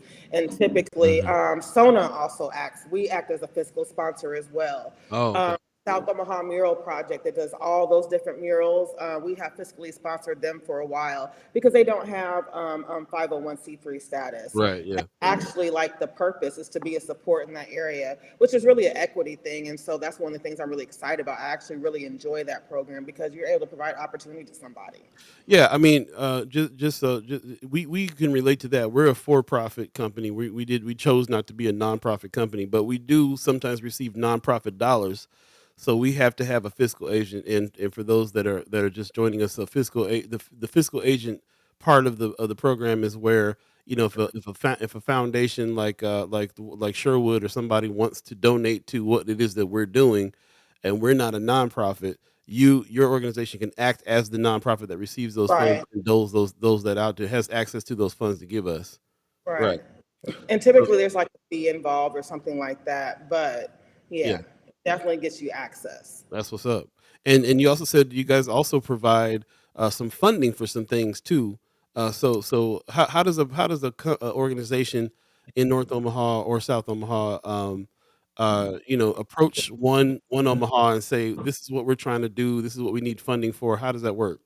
So the Omaha Community Foundation provides funding. You can apply for that funding, and we Mm, can help you with your application and different things like that. mm, We also have a mini grant program, and it's a mini grant. It's mm. up to $500. Something I can also look at. This is the program that existed before I got to One Omaha, and so that is what that is. Okay, But we work with the Omaha Community Foundation, and you can got it. apply for grants through them. Okay. So, and then Omaha Community Foundation, we don't talk too much about them, but they're kind of a big organization that kind of receives funds from all the different foundations, and then kind of helps them make decisions on where that money goes. Yeah, and they've been a help to, like, neighborhood groups and Mm, things like that who also have not really been able to get support from other places in the past. okay. Tony Johnson asks, do you have to go through the neighborhood associations to be involved? That you can go straight to One Omaha, or do you have to be in through the neighborhood associations to be involved with? Neighborhood groups, community groups. I Mhm. suggest, get involved with your neighborhood group, and I can help you do that, Tony. We really want to build those up. Yeah. I like that. They got the right person in there to try to meld those the neighborhood associations in with some of this funding that's coming out here. You've taught me just coming on the show about how much good the neighborhood associations can do if they had more funding Yeah. and right and more support and just in general. And I also teach when I talk about when I present on direct action organizing, I do also talk about grassroots fundraising though, Hmm. because that's also Mm, very important as well, and that's something that we mhm. also practice within Sona. We practice it within our neighborhood groups, and that's something just as simple as, you know, if you got 5 people in a room, pass the hat around, right? Hmm. But I do talk Mhm. about that because grassroots fundraising is a very large part of organizing, and it gives you the option to raise funding that doesn't have any restrictions at all. So I do talk about that. No strings. That's why we big up what the BAA is doing. You know, definitely big shout out to the BAA for acquiring 8 acres, kind of on their Yeah, own. yeah. Black Agenda Alliance is doing big things. Yeah, man. Yeah, Well, man. that's what's up. I'm glad to get more clarity on that. We this is the last time we're going to be talking to you this season. Yeah. We'll definitely talk to you about coming back next season, and maybe we can figure out how to do some things and some. Next season is going to be interesting and different. Next season, we're going to be more about being action oriented, uh, Mm. finding actual support for the action oriented stuff. So we're it's kind of taking a little bit of a turn. We're still going to try to keep up on news. We're also going to be tying in a lot of national news and how it really affects us locally. And then of course we do things by the season too. So just like how this season was a lot about the legislative session because the session was going on. We got to learn a lot about that and so on. So yeah, I'm seeing the future here of the organizations that you belong to and also the neighborhood associations too. Like all the things that all the places that we can go to have a firm base where we can take some action on some things is going to be real crucial to be plugged in there. So I'm seeing the future with everything that you're doing is along the lines of what we're trying to get to too. So I hope that we can continue to have some conversations even next season with you. And, Wonderful. and yeah, yeah. Where do you see? Let me ask you this question too, since this is like the last time we're gonna talk to you this season. Where do you see First Sky Mm. Omaha in particular, this particular organization fitting in to some of the things that you got planned? Well, for one thing, definitely elevating programs and things like that. But overall, even when I think about One Omaha, my biggest thing and my biggest gripe has always been communication. You know, so for me, that's what this platform is about. That's the reason why every Wednesday I use this as an opportunity to elevate neighborhoods. Yeah. That's what I really would love to see, is just continue to use this as an opportunity to really elevate neighborhoods. And you talk about action, elevate exactly how to be involved, what to do when you're involved, you know, and elevate One Omaha, because I know for a fact that, you know, everything that we do is going to be to support this type of work. And so that's what I really see. Just a tool of communication, which again sounds simple, but there's a lot of work involved in it, and you have to be really intentional about it. Mhm. Yeah. So Yep. for right now, that's what I see. I definitely see the connection, collaborative opportunities, brainstorm, and all that. You know, it's One Omaha, right? First Sky Omaha. Mhm. So clearly, there's some type of connection that needs to happen. Yeah. So I appreciate the opportunity. I like that. The Yeah, I synergy. didn't even think of that. One Omaha and First Sky Omaha. That's crazy. That's what's up. I thought about. You thought about it. Makes sense. Makes sense. Just let everybody know. I just got a message from Precious. Well, I actually reached out to Precious, like, where you at? And Precious was like, I'm. She said, I'm traveling around. She's in transit right now. I think she's doing some traveling out in Minneapolis. She said she's been moving. She's Mm. been moving so hard the last few days. She thought today was Tuesday. Oh man. So unfortunately, she will not be joining us on the show today. Okay. We will be keeping up with her on things that's happening too. Next season, I believe we will be talking a lot about the election coming up because Oh 2024 is about to be a thing. yeah. Man. Man. It's Let's kind of go there. yeah. Let's kind of go there. I, I'm kind of curious. So, as in your capacity as ED of One Omaha, will you be? How active will you be in kind of that realm as far as organizing for voter registration and that. So I go back to the conversation I have about civic health, right? It has Mhm. the political piece of it, right, which is involvement with elected officials, voting and things like that. But there's also the social piece of it, the social connectedness piece of it. And that's Mm. where neighborhood groups come in. Again, these are spaces where we're able to help again residents, connect with these people, facilitate, help them learn how to have these conversations and how these different government facilities work. And when you're involved and when you're Mhm. then. I think that's the reason why everyone I know in the neighborhood association is a voter, right? Because you're fully involved in this process, and it empowers you, I guess, to want to be involved. So, as far as when Omaha is concerned, we feed into the I think the civic and the social power that exists within neighborhoods. Now, I think the benefit is that you have empowered people who want to participate in the process. So I guess indirectly you are involved, but Mhm. directly you're just empowering people, and empowered people participate in the political process. I can't help that. You know what Right. I'm saying? But that's what should happen. Regardless of who you voting for, you should be participating in your positive civic health, right? Uh, Mm. so, as one Omaha executive director, I think that's where I stand on that. Like it. And shout Okay, out to you being the executive director too. Shout out to women in leadership in Omaha, Nebraska. man. Yeah, it's still. I'm like, oh wow, that's a real thing. Uh, like, Yeah. we've been trying to plan a dinner for all. I have too many friends now, too many black women that are running Mhm. organizations. I'm like, I'm gonna have to just have a little celebration dinner of women in leadership here in a minute. So Beautiful thing. yeah, we're gonna work on that. We're gonna work on Man, that. especially with so many leaders kind of being removed or stepping down as of late. It'd be nice to celebrate the ones still standing. And yeah, This is true. yep, This yep. is Yeah, true. yeah.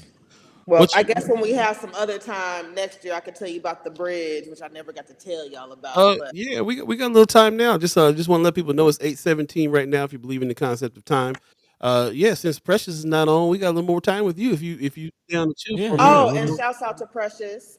She received an award from the Empowerment Network. Oh yeah, yeah. What Yeah, what what yeah. award was that? So, she was supposed to get it last year. That's what Precious was saying.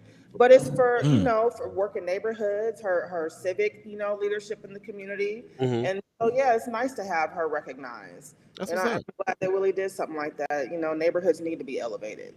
Okay, Yeah. that's what's up. That's what's up. We still hoping to try to get Brother Barney on before the end of the season. Man, we're thinking about doing a 3 hour show on Friday so that we can fit everybody in. If he gets back to us and we can make that happen, I'd love to talk to him a little bit more about that.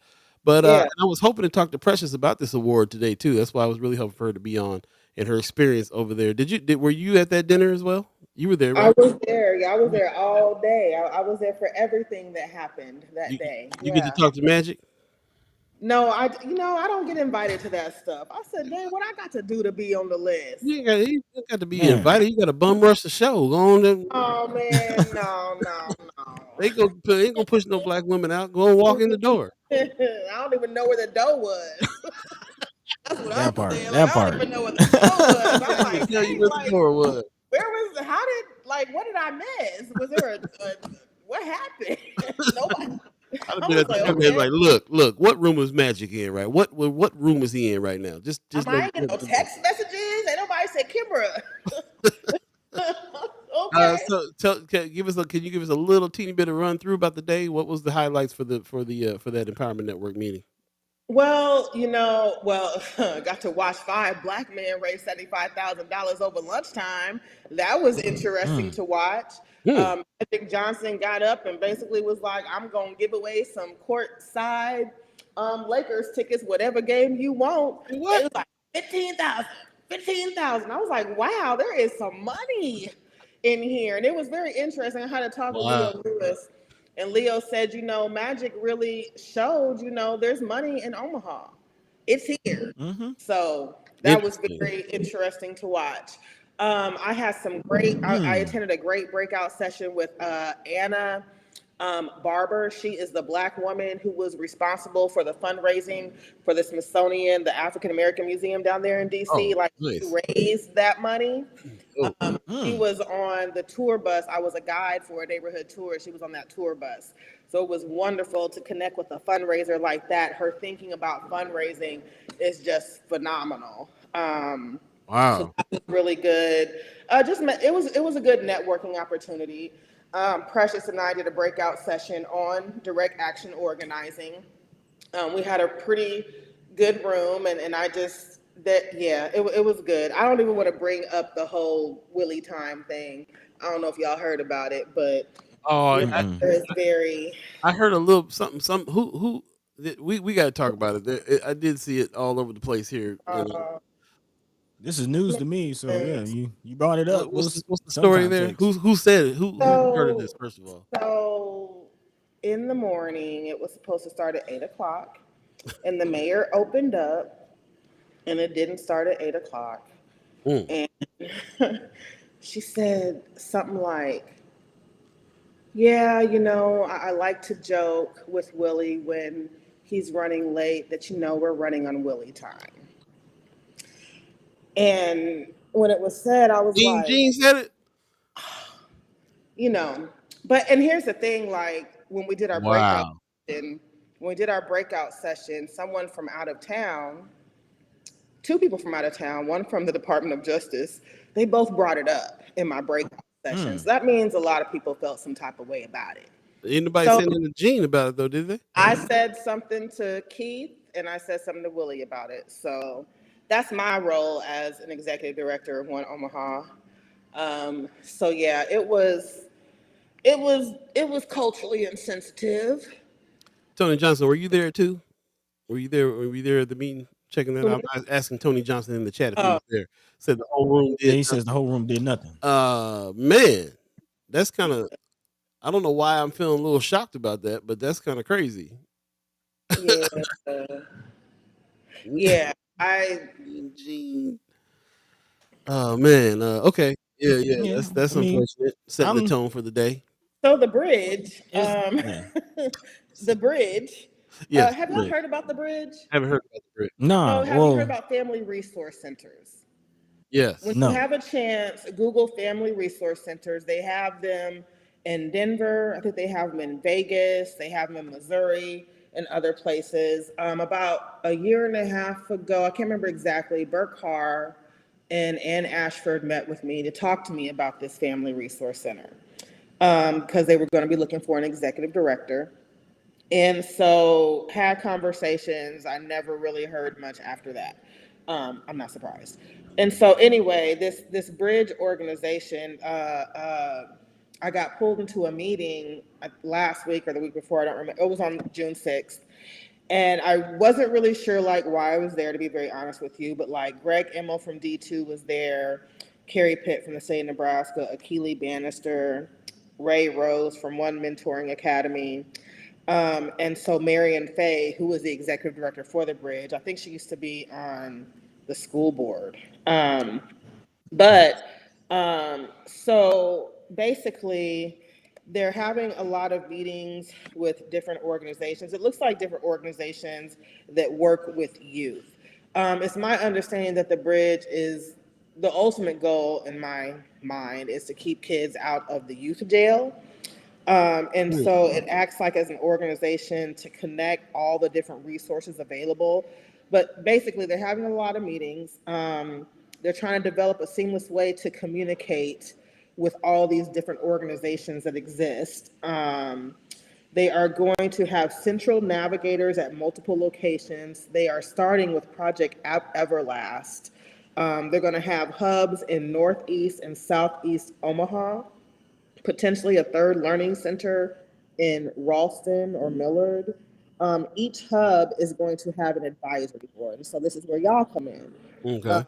They want community members, professionals. Um, um, the advisory boards will help determine services and program and implementation. Um, Mm. Hmm. um, uh, the funders, the money comes from. I knew y'all was gonna ask. Where the money come from? Money comes from Nebraska Children and Family Foundation, the county, private funds, and school districts. Um, And again, this is money. Is going to this organization, and this yeah, organization has programs to help so that youth don't get into the youth detention centers. that's my understanding. But Google Family Resource Centers. I did that and learned a lot. Yeah. So, it's interesting when y'all had the show last week when I was coming on. You were talking about organizations you heard of that you had never known existed. I had never heard of the Douglas County Community Response Collaborative, but that organization is folding into the bridge. Okay. So yeah, that's the information that I have. But most importantly, I wanted y'all to know about these advisory boards that will be created in Northeast and Southeast Omaha, and they need community members on them. They said they would like to have people who have previous experience in the system, maybe not involved in the system currently, but maybe previously, or a family member has been involved in the system. In the prison system, we're talking about. Yes. Okay. Yes. Or yeah. And so I asked them, how I asked her, I said, well, how do you plan on elevating this in the community, or do you even want to? And I told her basically that, one thing people don't like is surprises. So, maybe you might want to tell people about the bridge. But, I had yesterday or the other night, I went to the redlining event. By the way, when Omaha is involved with the UNO redlining events they have going on. Okay. But I went to that and was speaking with Jaquela Yarbrough, and she said that, there's some sort of conflict because she said that her and some people had already tried to start a family resource center here. So I don't know. I don't know what's going on with that, but I do know what was discussed at this meeting. And so, yeah, I just wanted to share that. Let me pull something up real quick. I'm trying to look for these resource center right now. This is what I Yeah, show. looking as well. Is this the thing they were talking about, the Bridge of Hope Child Advocacy Center? I don't think so. Okay. Yeah, I found something completely different. If you have a link, I don't have any website. website for them. The family resource centers that I found were in other states. Oh, I see. Okay. So I was looking for the Nebraska. FRC is what they're called. FRCs. Okay. Yeah, we'll do a little research on that and check it out. And you're saying that because you're bringing this up because you're saying that this is happening. Well, I think that people should be involved with these advisory boards. Okay. I think that anything involving our children, somebody should be watching it, and I don't have the time. I'm just saying. I think that if you know of anyone, maybe they should be talking to, because within that room, again, I couldn't figure out why I was there, because all these people have organizations that directly work with children. I mean, I had a program that did very well, mind you, but that was through the library. I just didn't really know why I was there. Maybe because of my connections. I was trying to figure that out. But if you feel like maybe you want to be in the room and have those conversations, let me know, and I'll put you in touch with them. Wanda Lewis is asking, what's the contract info for the advisory boards? I have no look. I don't even know how they. It's funny too, because I went back to the meeting invite. I was like, "Oh, let me get their email," and there was no email in there for me to I was like, who invited me to the meeting? And so it must have been one of those things where they set it up where you couldn't see anybody. Oh wow. I was like, damn. But the guy's name is Philip Burrell. He was pretty much ran the meeting, and he's with Project Everlast. He's a senior director of programming. Okay, well, we'll have to look some more into that. We need some more information on that. Tony John says you can try to start where what is it? Start whatever you want. Omaha only lets you do if it fits what they want. I feel that sentiment. But we're working on it. We got a couple minutes left before we get to the next guest that we're expecting to come on. Don't know if that's gonna happen, but we'll see. But before we let you get out of here, tell us what's good in the hood. We'll definitely look out for some of the things you just mentioned. But What else? What's good? What's good happening right now? Well, I'm going to be looking for some helping, but I'm going to be looking for some board members for One Omaha. Okay. And so that's something. And next week, for the first time ever, I'm going to Branson, Missouri. I I've never been hearing been there. about Branson since Okay. I got in town. I heard it's gorgeous though, and that's what I need in my life. So that's where I'm going. So, but buddy, you know anything about Branson? Nope. Yeah, it's kind of Um, recreational joint. My parents were talking about they sometimes would go. It's in Missouri, right? Yeah, I put on my it's the Lake of the Ozarks. I put on my Facebook page like what do mm, people do when they down there, Eat. and so I've been getting some comments on there. But I just want to see nature and beauty and all that good stuff. I think it's like a okay. touristy thing too. I think there's like a Yeah, yeah. I ain't dressed up in no cowboy 1880 suits or nothing. You better not, because we'll post it all around here. You know us. I don't need no Beautiful reminders of city. that time era. Plan territory. This is my first time reading the chat, and I see it's plan territory. As soon as you look, Soon it's as I time to not to look, I look. will say this though: everybody I ever talked to about going to Branson is black. Black families, the black couples love especially older folks. They love going to Branson, Missouri. can't I wait was to get like, a motorcycle and go. okay, you Hmm. can get out quick. Yeah, be Yeah. careful. I Well, don't go. I don't do Missouri Yeah. no more either. For real. when they- Yeah, that's kind of where I am. Little wary of Missouri. He said, "Brother Nice said Rush Limbaugh from there." y'all don't do me like that a week before I go. Wish me well and say you gonna have fun. Yes, Kimara. yes. You'll be all right. You'll be all right. Well, let's just enjoy the fresh Pops air. says it was a big music center too. Okay, all right, Pops. There you Okay. go. Check out some music while you're there. That's what's up. Yeah, enjoy and make it Well, better. if That's you all. know my Facebook page, Kimara Snipes, go in there and give me the suggestions. And if anybody has questions for me about anything, just hit me. You can call me too. I don't care. 402-212-6627. You might want to text me first because I don't answer unknown numbers. There you go. All right. Well, we appreciate you coming on through. Thank you very much. We'll talk about what's going on over the break. But we are going to have a Chimers KickBack on the 7th. So I hope you're in town for that. On the Yeah. 7th? July 7th. Yep, of Yes. July. I was like, please don't be while I'm out of town. Okay, Yeah. good. All right. Cool. So we'll see you there then. That's what's up. Yeah. All right. Peace. Later. All right. There you go. Kimara Snipes. Put some respect on her name. Appreciate her coming on through. We'll take a quick break and come back. What you thinking? Oh, Mama Guy is trying to remind me. Apparently, I went to Branson as a child. I do not remember. It didn't put an impress on you too much. No, did not impress upon the memory. Stay tuned. We'll be right back, y'all. First Sky Omaha Radio, First Sky Omaha in the morning. In the morning. All Buddi3 Da Gawd, chat chimers, all of you, Hey. ghost listeners, radio listeners. Stay tuned. We'll be right back.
Welcome back. You're listening to First Sky Omaha Radio, First Sky Omaha in the morning.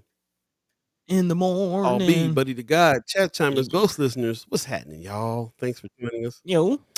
Man, thank you very much for everybody who is putting stuff into the chat, and for those of you who had questions and comments from Miss Snipes, appreciate you talking to her. That is very, very cool. Wanda Lewis says the only thing I know about Branson, Missouri, is that they're known for selling vacation timeshares while hosting the orientation prior to getting people to sign the contracts. Put in the perspective, participants up in hotels. Interesting. Kind of a tourist industry. They're heavy on the tourist industry. I wouldn't have never, wouldn't have never guessed. But like I said, I mean, even some of my family members went, man. So it's interesting to know. It's interesting to hear about Branson. Never been. Don't really do Missouri, but hey, maybe it's cool. Who knows? Yeah. I think I know what Mama Guy was talking about. I think I went to like a water park out there. Yeah, they got that kind of stuff out there, right? Yeah, I think it was the Great Wolf Lodge. Okay. Went to out there. But I mean, that water park could have been anywhere and I would have had fun. It wasn't because I was in Branson. It could have been anywhere. They market it to us and we go. Let's without further ado though, let's we have a special guest waiting in the wings. Ladies and gentlemen, Terry Sanders. Put some respect on her name. In the Hi chat. There. Good morning to you. How are you doing this morning? I am good. We've been trying to get you on here for months. I know it. Sorry. Nah, it's all right. It's all right. Better late than never. We would definitely that is true. I love your backdrop. You look like an editor in a new. You know what? I was trying to do it on my iPad where you couldn't see all of that, but I'm like, bump it. You got that. It's that Mickey Rooney thing going on. I mean, not Mickey Rooney.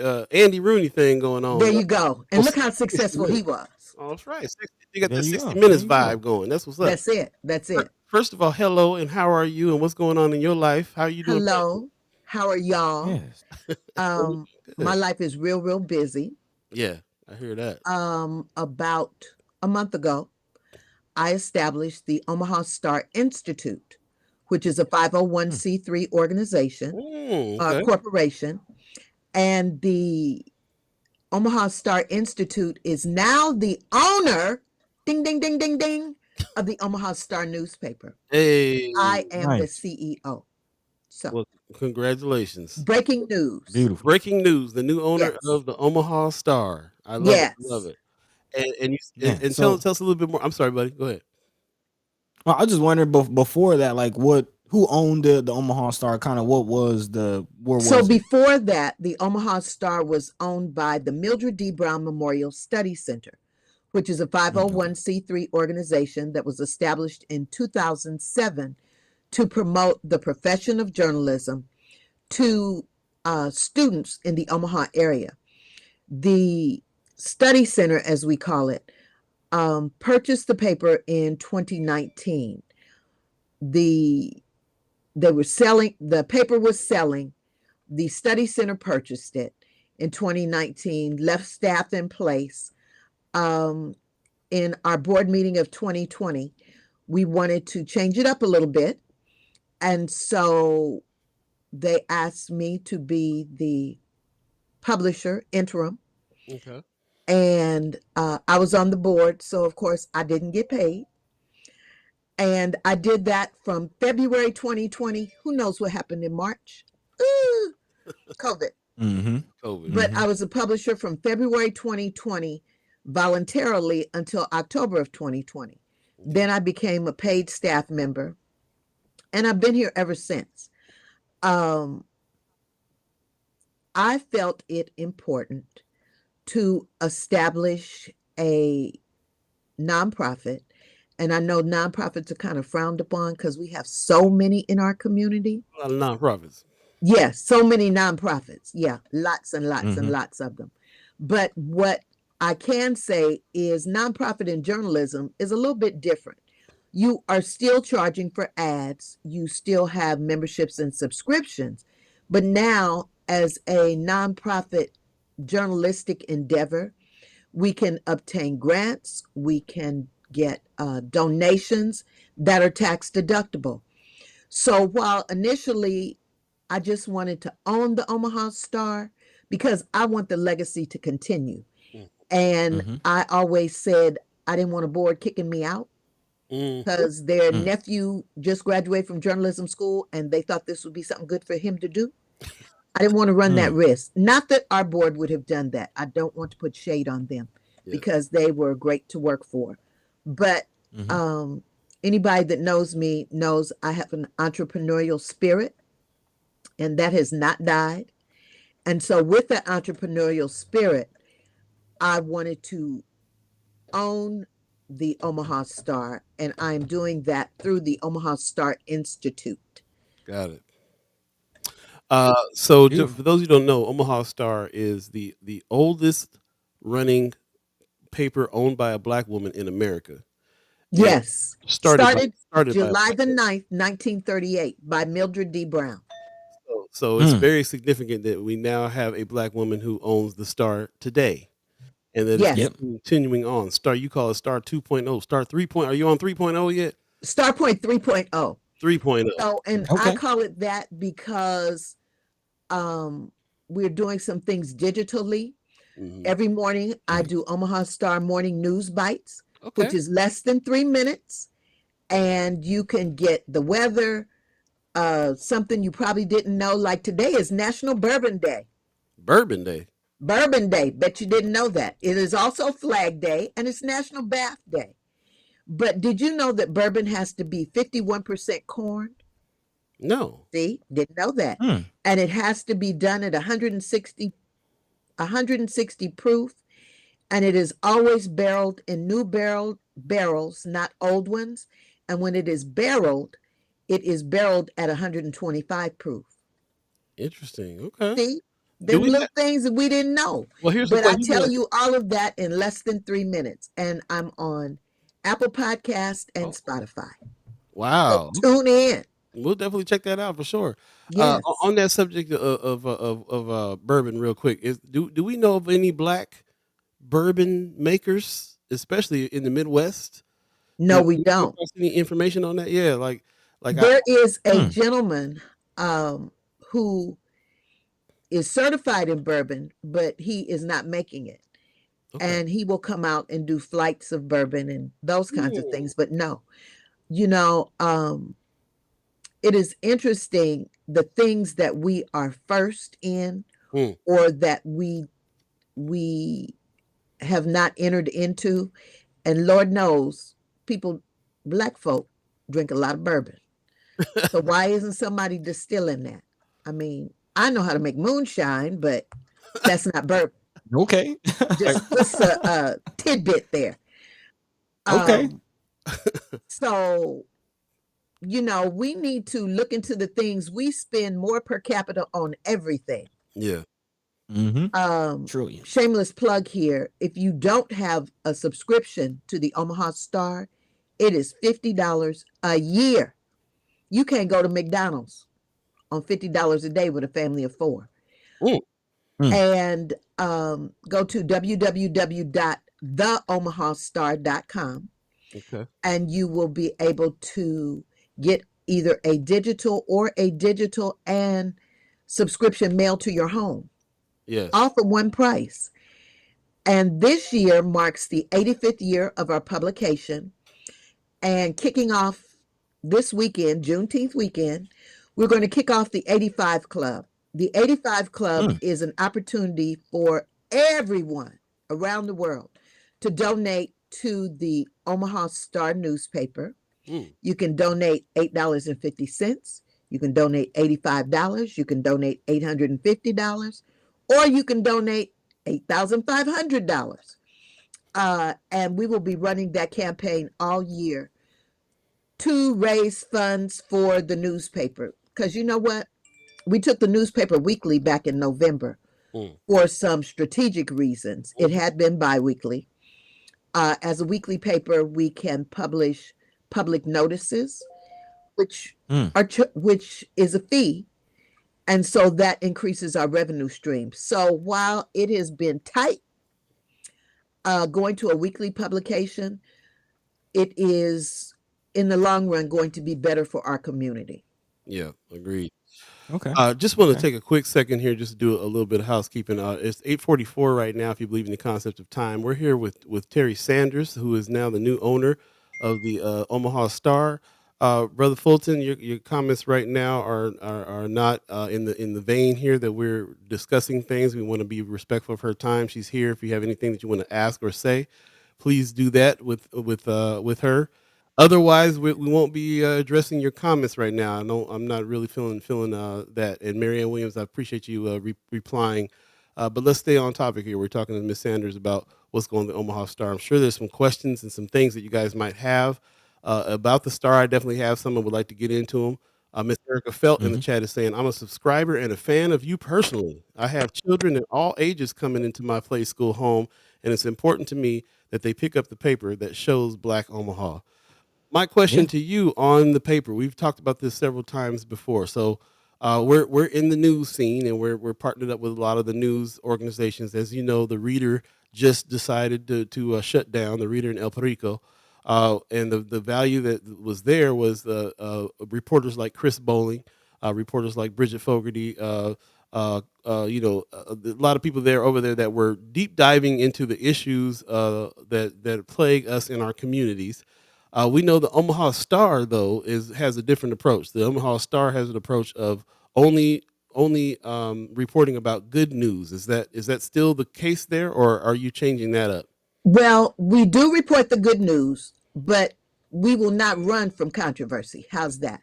Okay. Back in the day, Mrs. Brown was very strategic and very instrumental in the bus boycott that took place before Rosa Parks moved to the seat.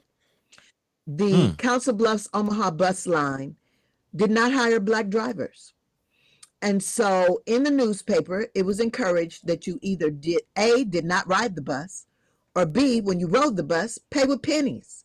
Now, the key to that, I think that the bus fare was like 25, 30 cents back then in the 50s. But the bus drivers had to count their fares every evening. So can you imagine you've had 200 people riding on your bus, paying their fares in pennies? How long was that going to take you to count that money up? Yeah, you ain't gonna be able to watch the honeymooners later that night. No, you're not gonna be able to do nothing, let alone go home. So, and she was also instrumental, or the paper was instrumental in Reed Ice Cream hiring Black drivers. The headline was, "We can drive a tank in the war, but we can't drive an ice cream truck, delivery truck." Wow. So I won't say that we publish only the good news. We don't focus on investigative reporting, but hey, we're not going to run from it either. If there's an issue, we will be on top of it. I hear that. Von Chapman in the chat. I'm glad that you're here, Brother Chapman, because we've talked about you've made comments about the Omaha Star before. This is a perfect time to ask Ms. Sanders now that we have her on. He's asking, how many journalists does the Omaha Star currently have? Well, we have columnists. Okay. I am the only quote unquote journalist here, but we have people that contribute to our paper via columns. Okay. And it was said that we were funded by LB 1024. I don't know what the LB number is now, but in that, I also wrote into that grant for us to increase our staff. So there will be more journalists, there will be some photographers, and I will quit running all over town taking pictures. I hear that. You holding it down right now. So that was my next question. You are planning on raising funds to hire journalists to add to the. I love that. Yeah. How many are you still at the same page number that you were when you were biweekly? Now that you're a weekly, are you still running the same page numbers or less? We're running 10 to 12 pages. Okay. The paper is in full color, no black and white. Okay. So that is significant, and I think that changes the look and the feel and makes us feel more up to date. Yeah. I know people have always said, I really like the way the paper looks. Yeah, well, it's in color, and that makes a difference. The last paper and this paper, we focused on graduates, and we had quite a few. I've done graduation editions before and maybe had 3 or 4. The first time it ran, we had 24, and I think this edition we have last edition there were 2, and this edition there are 6 more. So people are starting to notice the Omaha Star. My goal, the Omaha community has about 500,000 people. 10% of that, or 11%, are people of color. I would just like 10% of that. If I could have 5,000 subscribers, we could do some stuff. Okay. And so right now we are at about 1250. So that's a long way from 5,000. So whoever is listening, go to www.theomahastar.com. You can see the paper there. It is a different kind of platform. It is strictly for newspapers. You can subscribe. We can do email blasts from there. There'll be one today. And we can do featured articles. And we can run ads on that platform. So, you are welcome to advertise digitally on our website. And I'm just ready to get it going more than I have. I've been here 3 years, and I've enjoyed every minute. I always said this is the last job I'm going to have, but it's not a job, it's a passion. Because I believe in my community. I was the former executive director of the Great Plains Black History Museum. I was the former site manager for the Fairdale Village Marketplace. I believe in working on 24th Street. I hear that. I definitely love the fact that the Omaha Star is an institution on 24th Street for sure, and has been there the whole time. So it's a great thing. I really appreciate that. Von Chapman in the chat real quick is asking, who is printing the Omaha Star now? The Omaha Star is printed in Sheldon, Iowa. We never printed the paper. Yeah. The paper had been printed by the Omaha World Herald.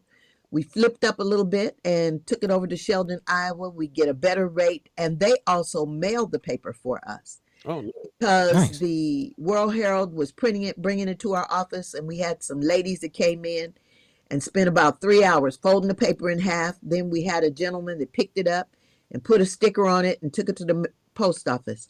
I believe in efficiency.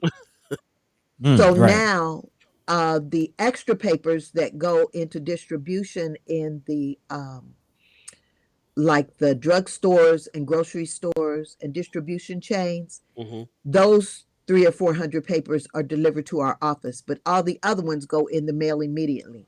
So deadline for getting information to the Star is on Fridays, and your information is published the following Friday. Something you might need to know, we don't charge for death notices or obituaries.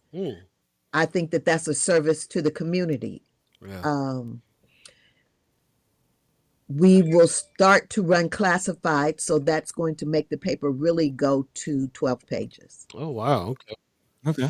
So we are in new media. That's kind of our realm, and we do have to ask about that. You mentioned the Star 3.0 because you're doing a lot online, and you mentioned the podcast that you got going on. You said on Apple Music and Spotify.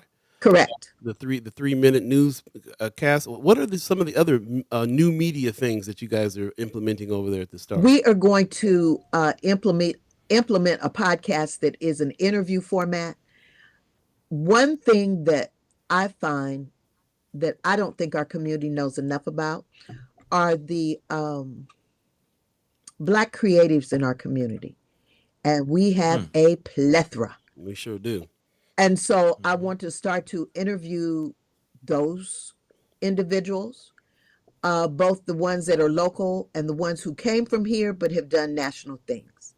I like it. Yes. Like a lot. A lot, yeah. Another thing somebody likes. Miss Erica Felt in the chat said, "I love the children's activities that are sometimes on the back page." Yes. I didn't realize you guys were doing that over there. Yes, we are. So there is a gentleman out of Ohio who is part of the NNPA, the National Newspaper Publishers Association, which is a trade association for Black newspapers. And when that trade association was established, Mrs. Mildred Brown was the only woman at the table. So I actively participate in that organization, and they put out Kemet, Kemet, I believe that's how you pronounce it. And so I run that on the back page. It's very educational. We also do a crossword puzzle or a word search, and that is sponsored by the local Rib Shack. Okay. And if you complete that and complete it correctly, I send them the answers. Then you are eligible to get one, not a whole family full, one free dinner from them. So I love that that's the kind of community stuff I like seeing. Hey, We got to Yeah. think of something we can do on the first Sky something on the thing too. I love that idea of that. and And shout out so to the Rib Shack. shout out to the Rib Man. Shack. Rib Shack. Miss Jackie and her husband Malcolm are running the Rib Shack. Right. Great story about them. They moved to Omaha from St. Louis, Missouri. They had a couple locations in St. Louis, and her husband needed a heart transplant. And he looked around the country and found that, it was pretty quick in Omaha. And he came here, purchased an RV, and parked in the parking lot of the med center until he got that call. Wow. So, and she moved up here. He said, "Oh, baby, leave me. I'm broken." She said, "I ain't leaving you. Man. I'm staying right here." And so they've opened the Rib Shack. They've done tremendous. They have sponsored a Rib Fest that we did back in May. Oh. I think it was around Mother's Day weekend. And they had several other ribsters. That's what I'm going to call the barbecue cooks. Pitmasters, that's the official name. And they joined in Miller Park, and they had activities and the fire trucks. And people came out and tasted their barbecue. I love So it. they believe in community at the Rib Shack, and we need to support them. I had a good friend say to me, that puzzle comes, and my partners gets the mail first and completes the puzzle up to where they can't complete it anymore, and then leave it for me to finish it. And I said, "Well, are y'all getting a dinner?" And she said, "Well, no." And I said, "Oh, you wasting time. You need to be getting a free dinner." And I assured her she stopped by the office, I would give her an extra copy of the paper so everybody could have their own and get their own dinner. I love it. I love it. We got There you about go. 4 minutes left in the show. We actually are probably going to extend the show just a few more minutes today because I've been waiting to get Miss Sanders on for a while.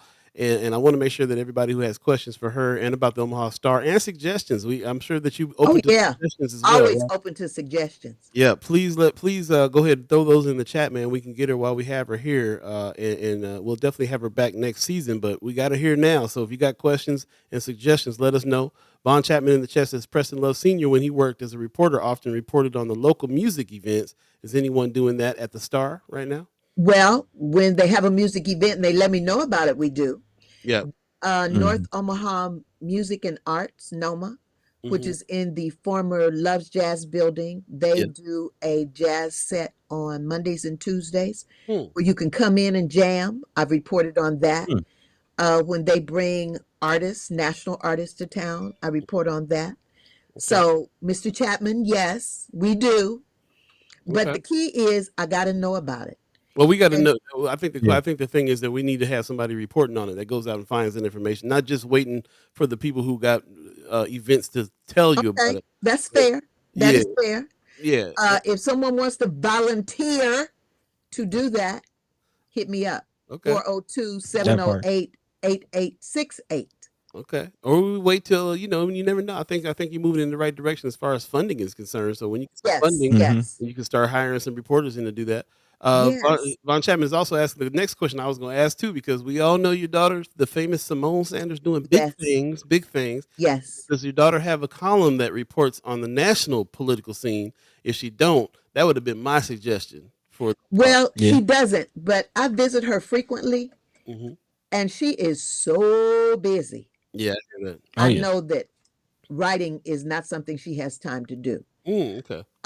When I was there last week in Statutory Hall, where the Willa Cather statue was unveiled. And what we need to know is that Littleton Austin of Creighton University was the sculptor. That is the first time a Black artist has been his work has been entered into Statutory Hall. Wow. Okay. So Simone joined me on that, and we got lots of photo ops, and it was in last week's paper. But nope, she won't be writing. Sorry. Oh. I won't even ask. Okay. You know what? I don't want to push my Madre card too far.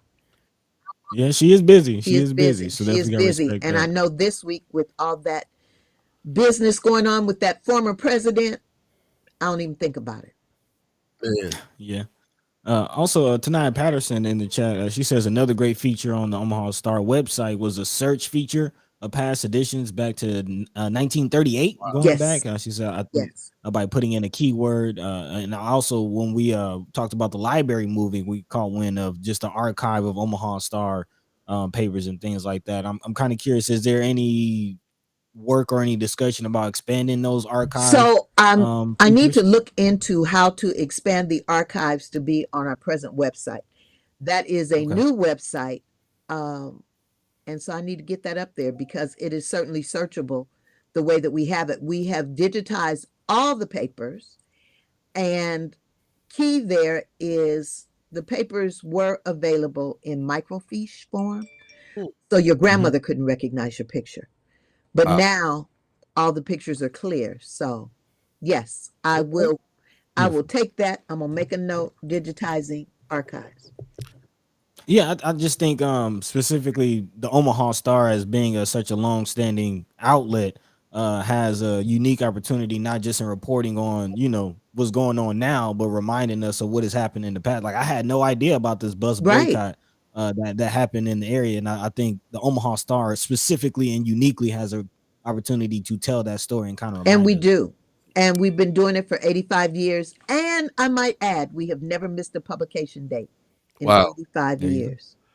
Just let the people Hey. know it's 9:01 right now. If you believe in the concept of time, where usually would shut the show down here, but since we have Miss Sanders on, if Miss Sanders, if you willing to stay on another couple minutes so we can have a Thank little conversation because we've been trying to get you on for a while. So, I and I, know. and I hope that there's some other people here that got some of the suggestions and questions. The Omaha Star comes up a lot on this show, and Okay. people are asking, people are saying in this realm of black media that has all these holes in it right now for in North and South Omaha, especially in East Omaha, we call it, and in particular the black community, not even just in the neighborhoods, but the black community that's spread all around Omaha.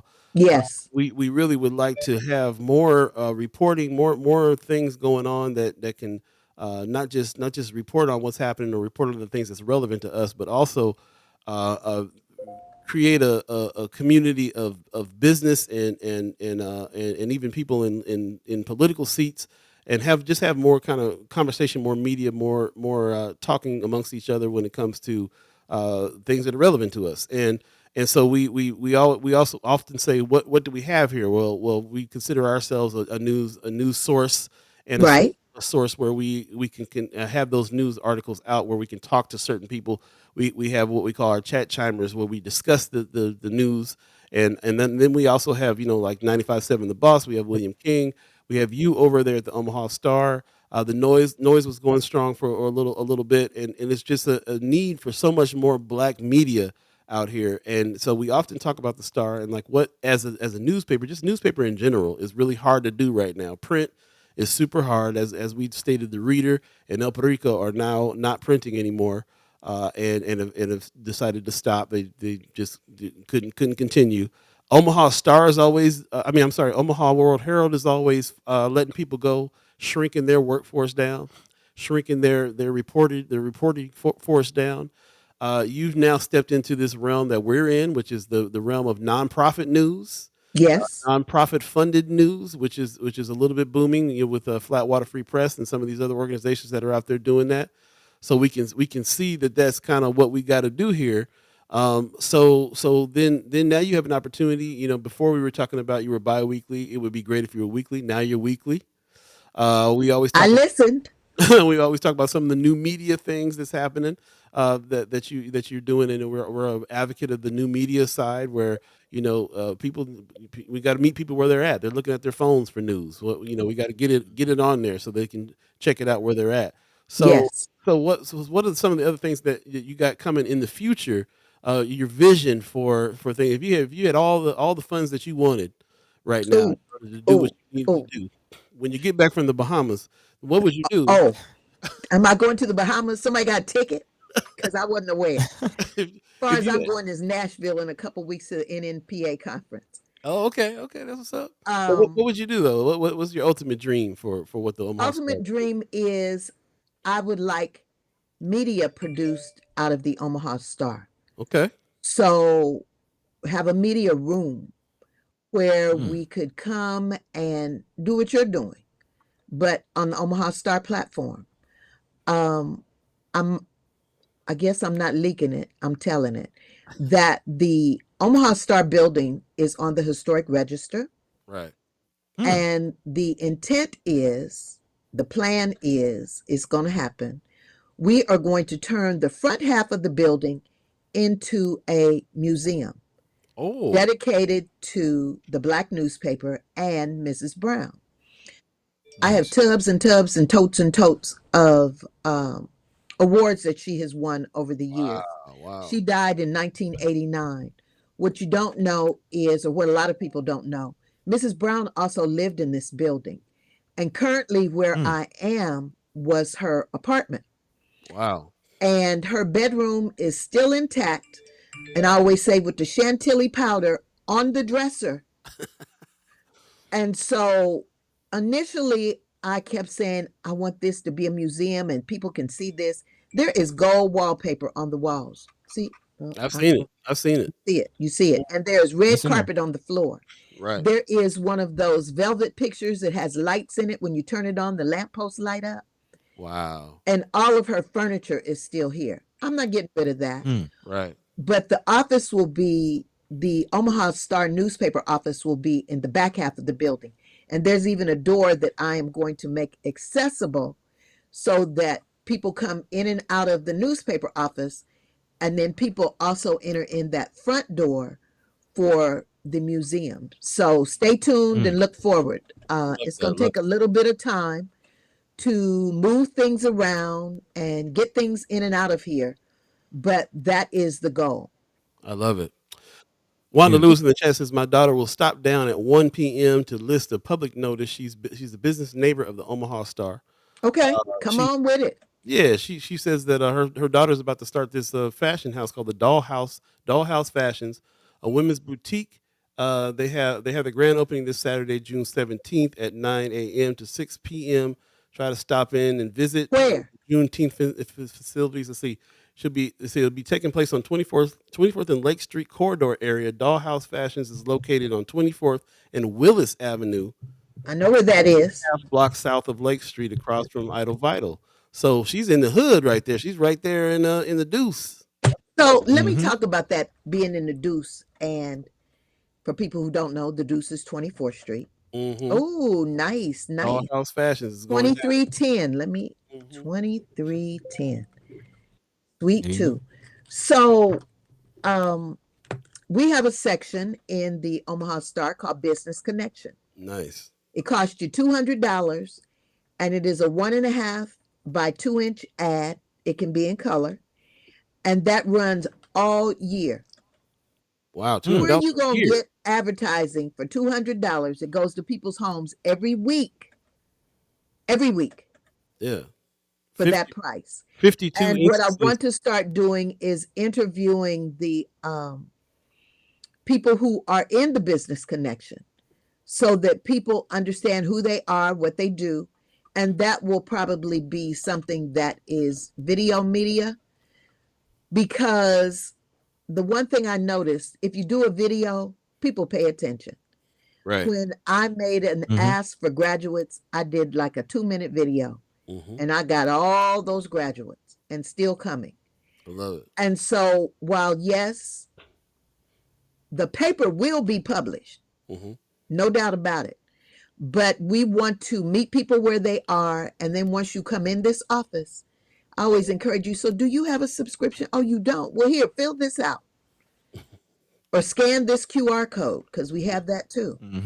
And so there are a lot of hidden things that are hidden in our community that need to be spotlighted, highlighted. And that's what we're here for. You're talking about video. Barnum Harrison is asking in the chat, is Omaha Star going to extend into YouTube? You going to have a YouTube channel? Oh, we got a YouTube channel. Oh, okay. There you go. Do you do your 3-minute news piece on that too? You know what? I do. And the 3-minute news piece is audio, but it's on YouTube. Okay. Somebody said, well, don't put that on YouTube. Yeah, I meet people where they are. Well, you don't know how to get to Apple Podcast and you don't know how to get to Spotify. You can go to YouTube and it's on there. It uploads there every time I do it. I love it. Marianne Williams. Yeah, here's a I'm sorry, link. go ahead. I'm just dropping a link. Oh, right on, right on. Thank you. Marianne Williams in the chat. She's told me this a couple times this week. As a matter of fact, that she's learned stuff from this show. Being out, I think you're out in Lincoln, right? She said out in Lincoln, she doesn't know about these things. She says, so glad Miss Sanders was on today. I hadn't heard of the Omaha Star before. Yeah, she lives in Lincoln. Clutch my pearls. Clutch my pearls. Got your Well, pearl on the butt. that's a good point. Now, That's a good point. Is there any discussion about extending your readership or viewership to I would Lincoln? love to do that. Back in the day, Mrs. Brown had a Lincoln Bureau. She had something in Council Bluffs, reports from Council Bluffs. She had a Council Bluffs section. She had a South Omaha section, and she had a Lincoln section. And she also had a junior journalist, which is like pulling teeth to get young people to come on with it now. I would love to have a junior journalist section. Yeah. I'm willing to extend the paper as far as it needs to be extended if people are going to support that. So Marianne Williams in Lincoln, call me up so we can talk about what we can do in Lincoln and how I can involve Lincoln and have a Lincoln section so that the Blacks in Lincoln come to the Omaha Star to look for news. Yeah. I'd be glad to even set up a distribution point down there. That would be great. We are always looking for a way to connect to Lincoln. There's a lot of big good stuff going on in Lincoln, and we can use the connection. Right. Von Chapman is making a suggestion. Gail Sayers and other prominent Omaha residents need to be displayed more in the historical perspective. I do. Do you have is there like a historical section in the paper at all? There's not a historical section, but right across the street is the Great Plains Black History Museum. Ooh, and I try really hard not to step on anybody else's territory. Okay, maybe they can contribute to the paper with they can contribute to the paper. I welcome contributions. We all know that Gail Sayers now has a statue at Central High School, right? And we did cover that when that happened, and had a picture of that statue. I can run back up there and take another picture, and talk about history, the history of athletics in Omaha, probably when the football season starts. But yes. Now that you have a new nonprofit that's running the paper, is there let's see, Tony Johnson, I believe, asked, is there an advisory board for the newspaper? Do you have an advisory board for the paper? Yes, we have a board of directors, but I'd be glad to have an advisory board. Okay. If you'd like to contact me, I don't know it all. I'm the first one to tell you that. I know what I know, and then that's it. So if there are people call me all the time with suggestions, contributions, and I welcome that. Try to keep a running list. I love that you're teaching me that because I decided one day I'm gonna write a book called, and the title of the book is gonna be called "What You Need to Do Is." There you go. So it's always that. We get calls all the time. What you need to do is, I like that. We should have a column. What you need to do is. Right. And then run that. Because a lot of people want to tell you what you need to do without offering their assistance to do it. A lot of people, so just for me to just not have an attitude about that and keep my mind open, like you're talking, like I welcome ideas, I welcome you. I have to get past that. You're not really gonna help. You're gonna tell me what I need to be doing. That's fine. Okay, I'll get past that because you might have some good ideas that we want to work and implement and so on. And I try to keep a running log of those ideas. Yeah. Maybe not this week, maybe not next week, but maybe in 6 weeks. Yeah, you know what? Somebody asked me about that, and that would fit in well here. Yeah. So for us, it's also about finding the right people that can help facilitate some of those new ideas. There you go. Facilitate. I like that word. Yeah, they come when the people come with it. You know what I'm saying? So yeah, that's true. That is true. Appreciate that. Ariel's 402 is saying, does the Omaha Star have a financial column? So are you following the money in the paper? From time to time, Mr. Michael Green, he does write, and I had a lady lately come and tell me, I want to write, come on with it with that finance. Yeah. I believe in it because you know what?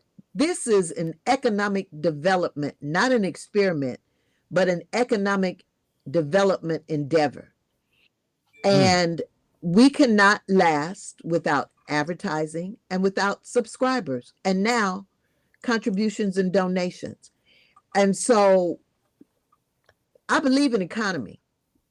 I You hear know, that. you can't, Mrs. Brown, she was a great economist. She was a salesperson par excellence.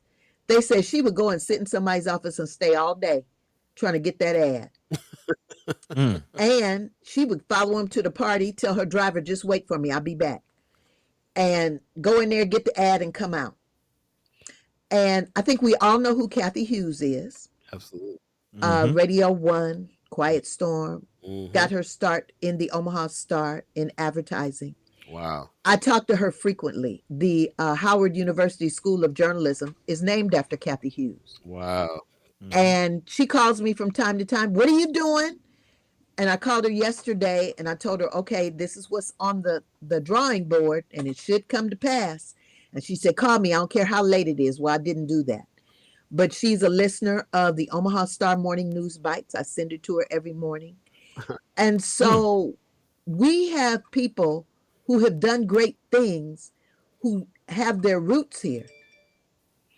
And one of the things, I called our local councilwoman and I said, I think it's wonderful that all these streets are being named after people. That is great PR. But what are you doing about economic development? And what are you doing about economic development in the corridor? Don't tell me that the steel house is in District 2. That's great.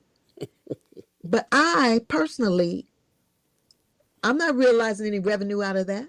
And, you know, the Omaha Star, through the Mildred D. Brown Memorial Study Center, gives scholarships. Okay. We can't find anybody to give a scholarship. People won't even apply. What? We want to give back. And that is my focus. I want to give back. I want to give students an opportunity to write, get a byline. So when you graduate from school and you try to get a job, notice I said try, and they say, well, have you written? If a student gives me information, I make that a byline story. I give them credit.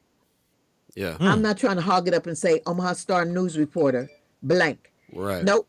It's Sally Jones and Susie Q and Jimmy John There you that go. get the recognition for the work that they've done. And someone said to me once, the Omaha Star can't go away because if we go away, who's going to tell the story? I heard that. Right. We'll leave it there. We really appreciate you coming on. And thank you for asking. And I got my technology right, and here I am. I love it. I love it. We will say that we're about to engage in doing some training of some young people to do some journalism work. So we need to collaborate so we can, Yes. the things we help them train on, and if they write some stuff, maybe they can see their name in the paper and They can go see for it. their name in the paper. Marlon Guaranteed. Marlon Harrison says, thank you for keeping the Omaha Star classy. With many other newspapers are turning gossip and trashy stories in, Omaha Star is a breath of fresh air with a real, in gratitude, with real. Thank you. Thank you. Appreciate that. Also, Miss Erica Phelps says, Miss Sanders is such an inspiration and motivator for so many women, including me. I'm loving this and want to know you're a treasure. Want you to know you're a treasure. Appreciate that. Thank you. Thank you. We'll get back to some other questions with her. Von Chapman is leaving us with a question. Do you have a relationship with OPS? Yes. Okay, great. We'll get into how the next time we have you on, though, for sure. Okay. We appreciate it. We got to get going. We Awesome. Stop at 9 Thank o'clock. you, gentlemen. Enjoy the rest of your summer. Come by and see me. I'm always here. I will. Will do. Thank you so much. All right. Bye-bye. Bye-bye. That's what's up. I'm glad we finally got her on. We got a few some of the questions that we had.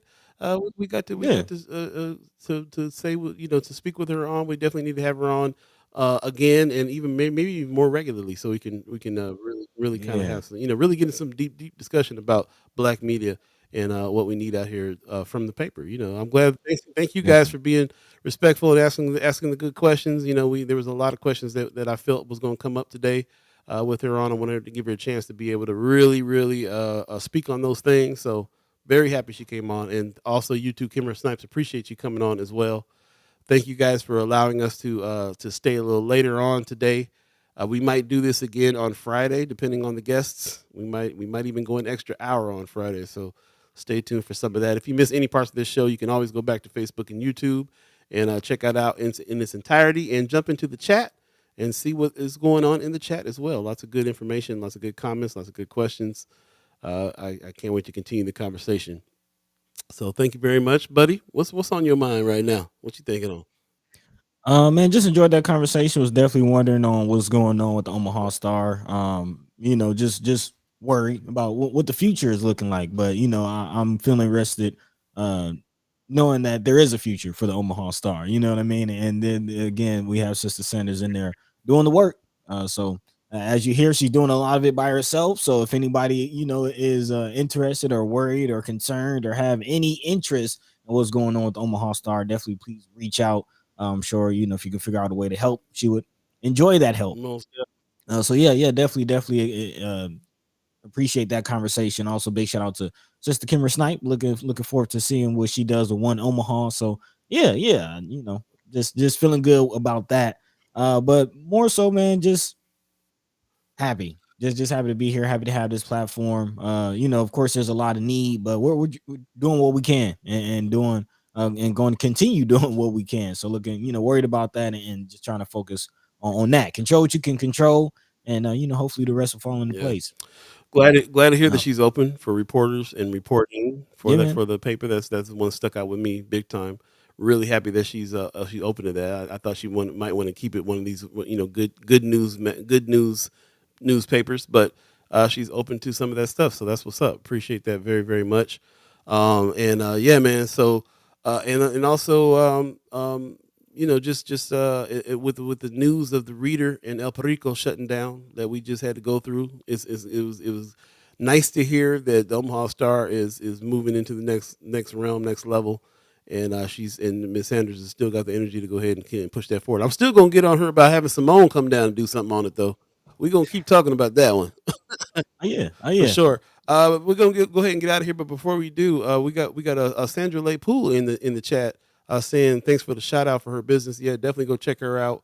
This is happening. Let me see again. Dollhouse Fashions grand opening is this Saturday, the 17th, starting at 9 a.m. to 6 p.m. You can go check it out. Again, she's over there in the Deuce. Dollhouse Fashions located on 24th and Willis Avenue, 1.5 blocks south of Lake Street, across from Idle Vital. I know exactly where that's at because I got to go get my Idle Vital like all the time. So that's what's up. New business is happening, man. We always are trying to promote black business. Really appreciate you letting us know about that, and Wanda Lewis as well. Thank you so much for that.